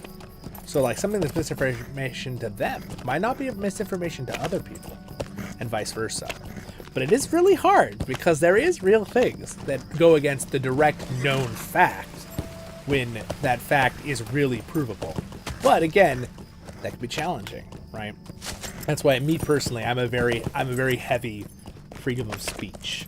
The reason why I have any rules in my Discord and my channel with going political is that I feel like people just can't seem to not get angry and upset about things, and we're doing fully Lord of the Rings. So for that matter, my rule is we don't do that on my channel and on my Discord. We're just gonna have Lord of the Rings and have fun. Even though I do I'm a very hard advocate for freedom of speech. I think that there are some constitutional things for certain things that should be, you know, don't yell fire in a crowded theater, right? Like, you know, things that, you know, simple, regular things that could hurt other people. But, you don't know anything about anyway, the lighting moving of on. this beacon, do you? But I do like your joke, Pete. I did make me giggle. Are you spreading this? Yes, I was. The arrows of Castamere, guys. What do you think? All the citizens are like, I don't know about that one. All right, so let's see. I know you. You performed a great deed, many deeds throughout the kingdom during the war, and your name is spoken with reverence. It's the dwarf something. Zollin, right? That's right. Oh, wow, he knows me. That's so cool. You don't know anything about the lighting of this beacon, do you? No, you wouldn't. It's just these troublemakers keep setting it afire whenever we extinguish it, and it's not supposed to be lit except in dire need. Has no one told these miscreants the war is over? Maybe you can do me a favor. Bring the beacon oil to Halloween for safekeeping. If we store the oil further away, and may prevent these villains from lighting the beacon every time we douse it, and at least it will make it more inconvenient for them. Halloween guards store many okay, got it. Sure, let's do it. Oh my gosh. Oh, this thing's so heavy. Oh. But yeah, the storytelling in Lord of the Rings is very, very good. Very, very well done. Hello, Alex. Are you in an instance or so? It looks so empty. Seems like the only area, poor dwarf. I'm just leveling at a weird time of day in a random city. There are literally hundreds of cities in Middle-earth, so. Though I gotta say, usually when I'm doing, when I'm leveling up, we see lots of people all the time, especially on the weekends. But when we move to Glamdring, you guys, I think you're gonna be hard pressed to find a regular questing area that doesn't have tons of people in it, because we're gonna have such a massive merge of people. I'm so excited. The new servers, new hardware, it's gonna be amazing. It's gonna be freaking amazing. Come on, my little jackal. You gotta go store this. All right, there we go. Yes, thank you. There we go. Here's this guy. Sorry I didn't meet you at the beacon. That lad Ben was sniffing around. Alright. Alright, I'm gonna talk to... What do you need? Alright, pick up either a barrel north of the Fountain City or below. So, basically, we could bring a bucket of fine weapons to the rebels, or a bucket of rusty weapons, which when I'd roleplay normally, I would bring them the rusty weapons. But I'm curious if anything changes if I bring them the fine weapons, or if I get in trouble. Oh yes, we shall make a grand rebellion. Going all evil, Zollin. This is totally not how I would roleplay my character. It's funny because when I roleplay in D&D, it's really hard for me not to roleplay with what I would do in real life. Obviously I roleplay as a dwarf, so I'm not human, so I think about those kind of stuff. But I usually play as a very lawfully good dwarf paladin, is what my main character is. But he's also like kind of, common sense. I really appreciate common sense on things and stuff like that. But he's like, he'll do everything to try to save someone. And like, he will fight evil. He loves to fight evil. But if someone's like maybe not fully evil, he might try to like turn them and make them see the error of their ways before he bops them. And then of course if they try to kill him or his friends, he will deal with them soundly. He's not afraid to defend his friends. At least that's how I roleplay my character. Exciting too. Yes, Henry, it's very exciting. The kinship, by the way, has grown tremendously. It's really fun. I can get online and I usually see, look at how many people are online right now. So, whenever I get online, we have, even in the middle of the night, there was like 5 people on last night. I got on like 2 a.m. in the morning, my time. So I'm really glad to see that there's so many people having fun. And again, we welcome all levels. If you're brand new to the game, welcome to join us. If you're somewhere in the middle, or if you are a longtime veteran player like myself or other people, and you want to, play with us and do endgame stuff too later on when we're on Glamdring, you are welcome to join us. We would love. We had a veteran player join us the other day, who had a max level captain. He said he'd like to join us. I'm very glad he's joined us. Thank you so much. But that's great too. So all levels, because then people can help each other. I want it to be a community where we can help bring people up into knowing how to do middle end game content besides just early stuff, and really kind of grow as a group, right? And kind of be able to do all levels of stuff. We don't want people who are like really, highlanded, like looking down on people, which again is not ever the goal of our group, or vice versa, where people are like, the other way. I don't know what it would be, but we want it to be a really fun group thing, where we have we could do end game content, we could do middle content with stuff like epic battles, we could do low level stuff, we could do events like the hide and seek events, or the decorate things or whatever in our kinship houses, that kind of fun thing, different events. So that's what the goal is, right?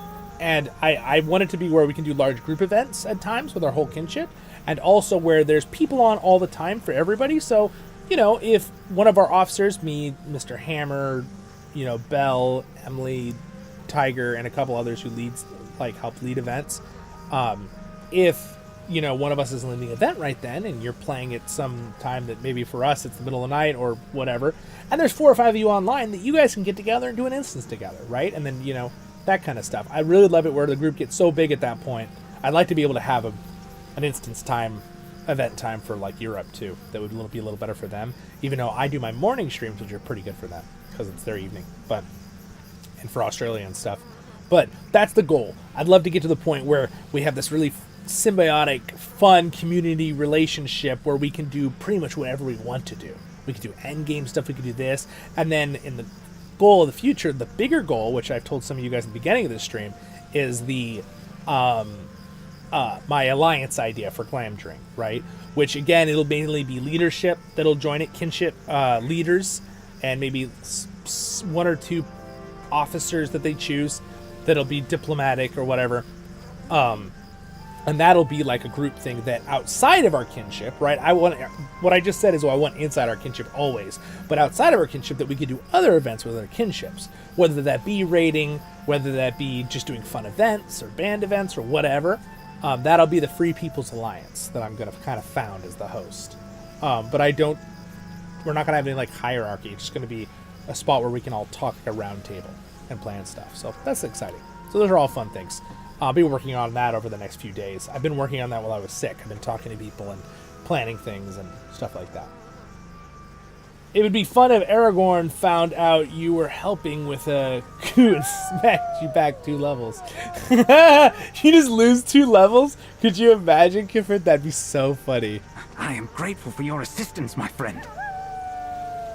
The rest of us, I think, is soon.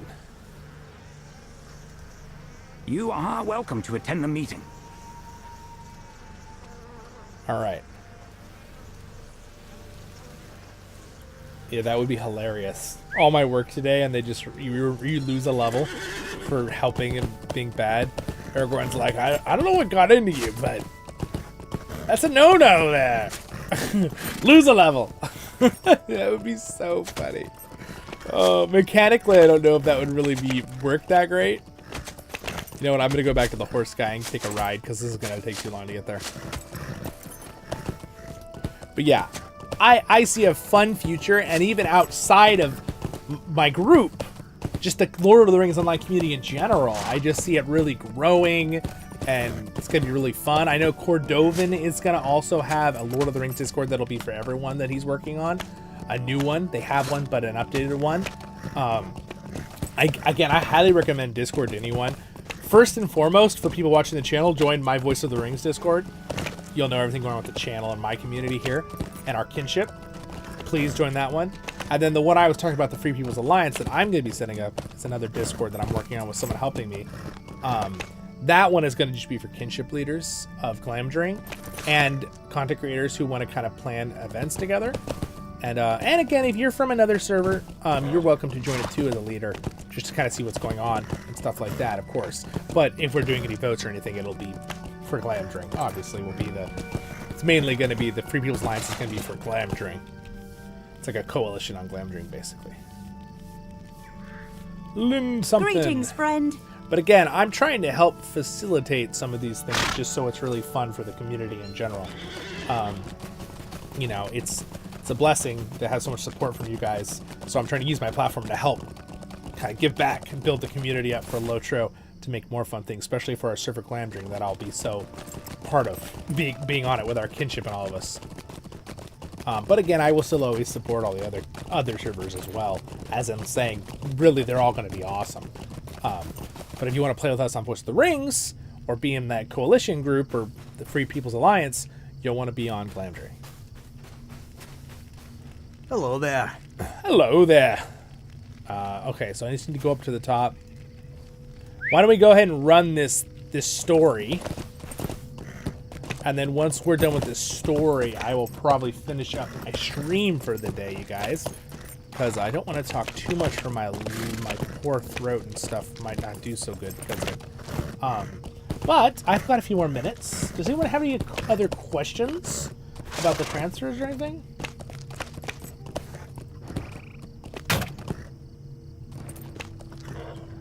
Every character after that would fall in line. Yeah, that would be a pretty funny little twist if they did that for sure. Wait a second. How do I get across this stupid trench? Oh my gosh. Okay, I do have to go up and around. Whoops. Whoops-a-daisy. And again, that was so nice that somebody gave the $10 super chat today, too. I appreciate that. Alright, up we go. Again, I could definitely not be doing this channel full time and planning all these things for the community if it wasn't for my awesome Patreons and YouTube members. So thank you guys. It's and again, I don't ever obligate anyone to do that. Only if people want to do that, and even if you only do it for a little while, I appreciate that greatly. I hope nobody ever feels like it's right here. I missed it twice. Ever feels like if they have to stop, they're like obligated to like disappear. No, I still be part of the community. I'm very grateful for people to do any level or time of that. I have some people who've been supporting on Patreon now for quite a long time, so I appreciate that for all of those. Though it helps me have a solid basis of a basic income, right? To be able to keep doing this full time. So my goal is, as the channel grows, we'll have a great community, and hopefully on the side I'll make enough to, you know, keep the lights on and have food in my belly, right? That's the goal. But my main goal is to have a fun Lord of the Rings community, and that you're having fun and I'm having fun. If the other stuff falls in line on the side, sweet. Is the person I'm supposed to talk to? Gondor needs your aid. Supposed to talk to someone. Enter the building.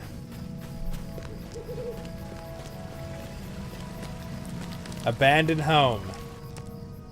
You there, you're the friend of whom Mython spoke? Customer supporter. Mython vouches for you, but you had better be on your finest behavior while you are with us, Zollin, sorry. If you put a single toe out of line, you will wish you hadn't. Praise the memory of the Castemirs and all his heirs. I hope Mython is right that you can be trusted. I can totally be trusted. I'm totally now against Aragorn. Wink, wink, wink.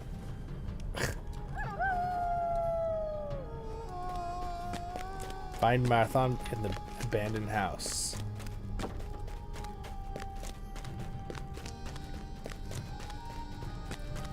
This guy is like way too excited right here.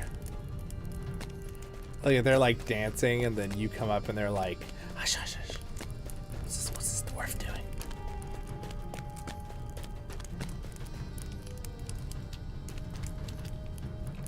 What's he doing? I don't know what's he doing. I don't want to look at him. Did he just slap me?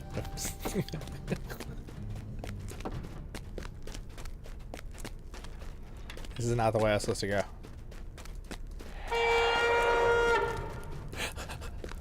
I kind of miss being on my Guardian. Like, this is great and all to be able to run 25%. But my Guardian could run for, like, just as long for Zollin. For way faster. You found the right place. I'm delighted for you to join us, my friend. And to everyone on Voice of the Rings, of course. To have another member of Elisar's court among our numbers seems almost too great a gift to be believed, but I will not turn it down. The meeting will begin soon. Follow me, please. The meeting will be held downstairs.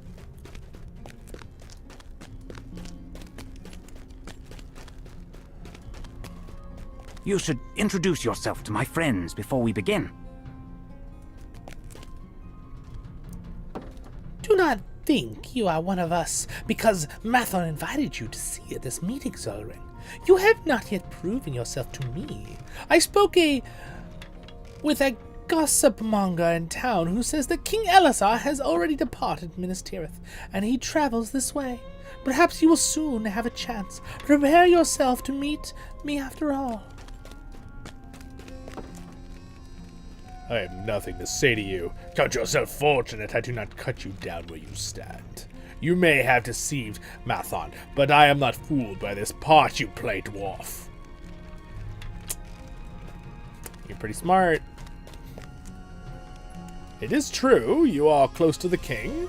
That will be useful indeed. You tell him that Mython mentioned another member of Elisar's court is a supporter of the heirs of Castamere. He studies you carefully. Aye, but you have yet to earn my trust, and until you do, I will speak no more of those who should remain secret for now.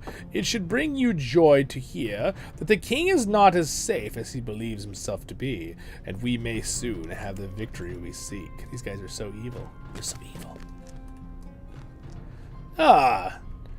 Do not trouble yourself over much. They will warm up to you when they have learned how useful you will be to us. I hope LOTR has enjoyed his kingship, for it nears to end. Sorry, for it nears its end. Gosh. Sketchy. Welcome all to this gathering of our folk. Praise the memory of Castamere and all his heirs. Will our kinship do PvP, player versus multiplayer? Yes. Praise the heirs of Castamere. We don't right now, but I plan to on Flamdring. I love that. So whoever will want to join me in the kinship, I will be doing that no matter here what. is Ithiel. Welcome, welcome. But we have work to do because you have to have the right gear for We player have some versus new multiplayer. faces here today. Who are your guests, But that is Ithiel? a that Do is they a wish goal to join our ranks? for our kinship, yes. At least for myself. I present to you Tumuldo Fiercewater and his wife Today Nakasi is- Wave Reaper. Today is hot chocolate day. Cool. They bring tidings to us from Umbar. From Umba. We do. But who is this one who stands among you? Do the heirs of Castamere now ally with such as they?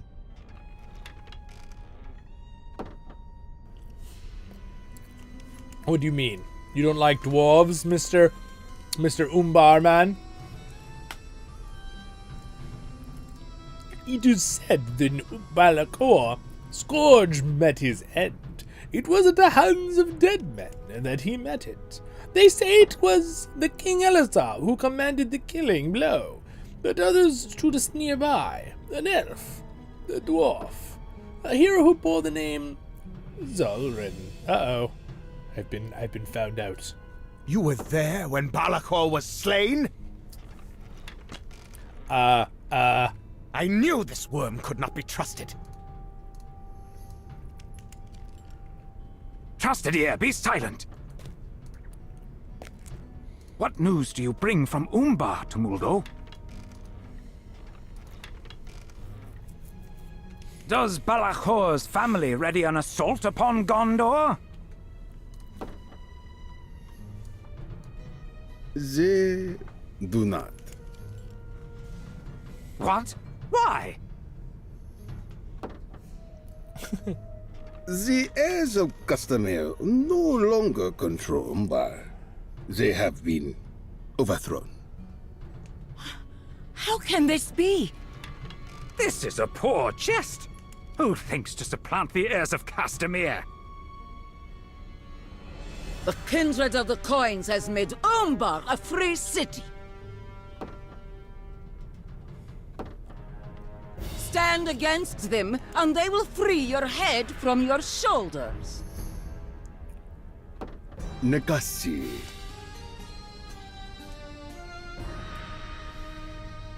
But my wife speaks truth to you.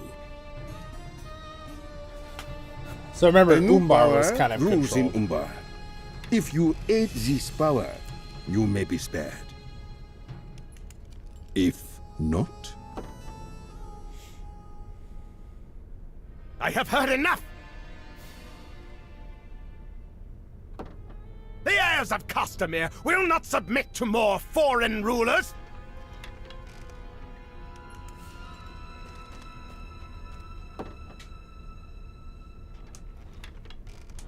Who leads this kindred of the coins? 7 there are who lead it, but they speak with the people's voice.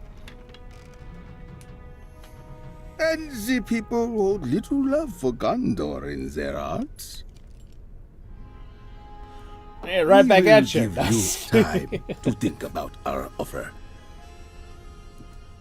Do not think over long. The Sea Shadow grants mercy, but rarely. Nakasi, my love.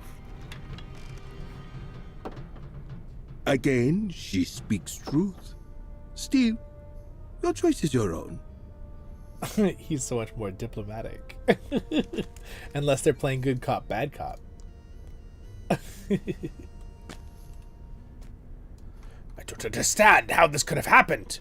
We heard no word from the heirs of Castamere who remained in Umbar, but I believed they would send messages as soon as they could. From where sprang this kindred of the coins, and how could they so easily overthrow our folk? The heirs of Castamere were so established in the city. I cannot understand. What has become of Cospel, the widow of Belacor? Belacor's his son. What are we to do now? Nithiel, why did you bring them to us? You saw their manner of dress? I thought they were smugglers or corsairs. How was I to know they serve another master? The kindred of the coins. We have found friends across the kingdom, hidden in plain sight. If we can rally the people of Gondor to our side. It could be done, Zollin. The folk of Gondor do not wish to be ruled by Elisar and his elf queen, nor do they wish he made subservient to Umbar. If the kindred of the coins thinks to challenge us, the rule of Gondor once our plans bear fruit, then King Elisar is slain, perhaps they will find we are not so easily conquered. I have to believe this is the way it'll be. I think it's kind of hilarious how they're like, you know, the evil he's thinking is just like, yeah, if we just get rid of him and just kill him. And it's like, you know, like the majority of Gondor is on Elisar's side, right, bro? He's like this tiny little minority of, right? There's like probably a couple hundred of them versus the 100,000s that are support King Elisar. Uh-oh. I think that's kind of funny. What was that? Sometimes Follow me. Having a certain, you know, it's hard if you have a certain view. People don't want to change or rethink anything, right? Apparently these guys that support the heirs of Castamere feel that way. All right. Oh, no. Uh-oh. Tomorrow, fierce water lies on the cold stone floor in a pool of his own blood. A Gondorian blade buried in his back. His wife, Nisaki, kneels by him, her eyes burning with fury and with unshed tears. Trusted ear, what have you done? I planted my sword in his back, and I would do it again! So end all who threaten the heirs of Castamere. Uh-oh. They were guests. They were under our protection. Yep. Never a good reason now to kill someone on your protection. From me. Uh-oh. This one? No, there is something about you that is different. You are not with this rabble, even as they seek to court you. Tomorla and I know well that achieving a goal can times mean you must ally with our enemies. You willing to die with these folk, or will you stand with me to repay their treachery? The next one they stab in the might be you, or it might be a friend, or it might be a lover. Tumuldo was all of these to me. Yeah, I'll join you. They are both our enemies, my son. They must die. You fool, what have you done? We shall slay you. She has paid. No one else must die. No one else must die. Uh-oh. Please, have mercy. I mean, I honestly, like, I kind of feel like we probably should just protect. Why do you say nothing? I love the voiceover for the guy. What are you? You will die for this, Castamere. Oh, I see. My sword. Oh my gosh, I see. So we fought so many people that also were coming to help the other guy that he decided he was gonna fight too. Well, this turned bad real quick for them, didn't it? Well, So they end. Sogli, my love, you were right. Gondor must die. The song. No. Gondor must not die. No, we're not right. Not right on that. None of these vermin remain alive in this place. Tumuldo, you are avenged upon them. Saki turns her eyes to you. Let us leave this place. Go ahead of me. I will carry the body of my husband. He deserves to rest forever in the sea, and not in this vile house of stone. All right, well. Hello, Reb. Welcome to the stream. All right, here we go. My husband and I were at sea when Balakor summoned us to join his fleet as he besieged Gondor. Instead, we quit the war and sailed for home, and so were we robbed of our chance to spit. I can't really do her voice good because my being sick a little bit. To spit upon his corpse, but not before he took something else from me. For my youngest brother died there in service to the Scourge. Scourge, yeah. It meant we were near at hand when the uprising began. And when the waves receded, the kindred of the coins ruled in Umbar, and the heirs of Castamere were only a foretold memory. Tumuldo and I swore to fight for the kindred, and fight we have. But I have not certain that Gondor would have to die until this day. Now, however, I am sure of it. The Sea Shadow hates Gondor, and he has chosen the manner of its doom. The song of waves and wind will spell the end of Elisar's Gondor, and you be wise to leave the kingdom before it does. Saki falls briefly silent, as if waiting for Tumuldo to speak, but he is dead. She turns cold eyes upon you. Today we are allies, Zollin. The next time we meet, it will not be so. This is only a warning I will give to you. Gondor will pay for the death of Tumuldo. 1,000 times over it will pay. Do not stand in my way. Okay, here's another interesting, well-done story plot, but also something that's so funny, right? Happens in real life. It's like, she's blaming all of Gondor for a couple rebels that weren't even really part of, they're Gondorians, but they were, literally trying to stab Gondor in the back and kill the king, right? She's like, now all of Gondor has to die because of it. Obviously, she's upset, emotional.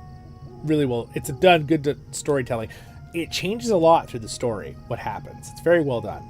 But it's funny how that happens sometimes, right? Whereas people are like, oh, this person did something.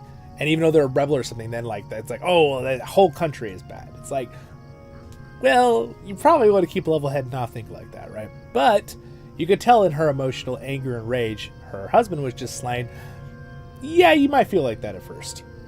But you got to watch the story later unfold because things change a little bit over time. You should find a gossip monger to talk to. Oh my gosh. All right. So anyway, that was quite an interesting story. Very fun to learn. I will say, I think we're going to go ahead and finish up here, my friends. Thank you for a couple of you who just showed up, but I have been streaming now for 3.5 hours, and I'm getting a little bit tired, and my voice is starting to give out a little bit, so because of the cold. So again, I will most likely just be streaming today. I will have a video. I think I'll drop one video tomorrow of me and Night Chaos doing another one of those battles, because that's the only video I have right now. Because I've been sick all week, I haven't been able to make any LOTRO tales or adventures or guides or anything I wanted to really do on that, even though I have them planned. But thank you guys so much for hanging out today. And again, thank you to my Patreons. I gotta update this because there's a couple new ones down here. But thank you, Red, for being a Royal Guardian. You think you're here right now. And thank you for your support, guys. That really means a lot. It really helps. And the memberships, too, and all that. The best way is to use Patreon because it gives the most to the content creator and also gives you some benefits and in Discord and things like that. But also, I have a member thing and a buy me a coffee thing or tea or whatever down there. And again, you can join for free our Discord, Facebook, X, all of those. They're all down there. Instagram, I think. I got them all down there. You go to myvoiceoftherings.com. See all that. But again, guys, we have many fun things to look forward to with LOTRO. Lots coming. I'm going to be working this weekend on prepping that server for kinship leaders. So again, outreach to any kinship leaders who are going to go to Glamdring from CrickHollow or any of the other 5 North America server dedicated servers. If you'd like to be part of that, let me know. You can talk to me on Discord. We're not just going to put that Discord out to everyone because that's just me for kinship leaders pretty much. But again, you guys watching right now this video can join my Voice of the Rings Discord. That's for everybody who's part of this channel. And with that, my friends, have a great, wonderful day in Middle-earth. So I will be doing some work this weekend, but I'm going to try to make sure I keep my voice somewhat. This is all I'm going to do for the weekend for my voice. Our leaders will still be leading kinship events like tomorrow night, Raidtacular night. I'm not 100% sure I'll be doing stream. Probably not. I might be there for it, but I need to think about my voice because I'm already feeling a little... It's getting worse as I talk. So I think I'm going to call it here today, my friends. Good night, Robin. Have a great evening too. But it's been a blast, fun day, and really enjoyed doing the stream. Thank you for hanging out. We ended up doing a lot more questions, but we did get halfway to level 144 from 142, so that was pretty good. And with that, my friends, have a great, wonderful day in Middle-earth.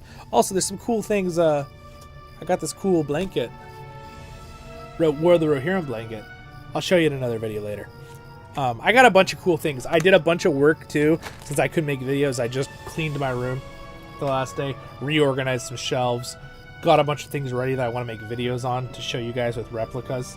I have a massive list of videos I want to make you guys for Battle for Middle-earth, replicas, LOTRO things, Return to Moria. It just goes on and on. So, but whatever I have for you, I will release. I have some fun shorts too with the horse and the dogs. I know you guys like. But yeah, do my best to give out some couple videos this weekend for you, even though I won't, be doing the regular stuff. So, see you guys. Stay happy. Thanks over on Twitch and YouTube. See you guys. That was a long one. Yes, thank you for being here the whole time. A couple of you were here the whole time. Those of you who stopped in last second, thank you so much that you came too. Appreciate it. It was a very fun day. That was a great stream. I really enjoyed myself. I hope you did too. Barukazan Kuzan menu. I'm at your service and your families, and I'll see you all in the next episodes of Voice of the Rings. And again, join our Discord. And if you want to play with us, you can join right now in CrickHollow. Start a character if you're brand new. It'll be free to transfer to Glamdring, but if you're seeing this a month later, probably on Glamdring, the server. And again, get out to kinship leaders out there. If you know some that are going to Glamdring, mention to them if you're not in our kin, you're in a different server. Hey, Zollin's gonna have a kinship coalition, which is going to be called pretty much Alliance. It's going to be called the Free People's Alliance. I will do an official video later on, and you can share with people if you guys see this in a few days. So, stay happy, guys. See ya.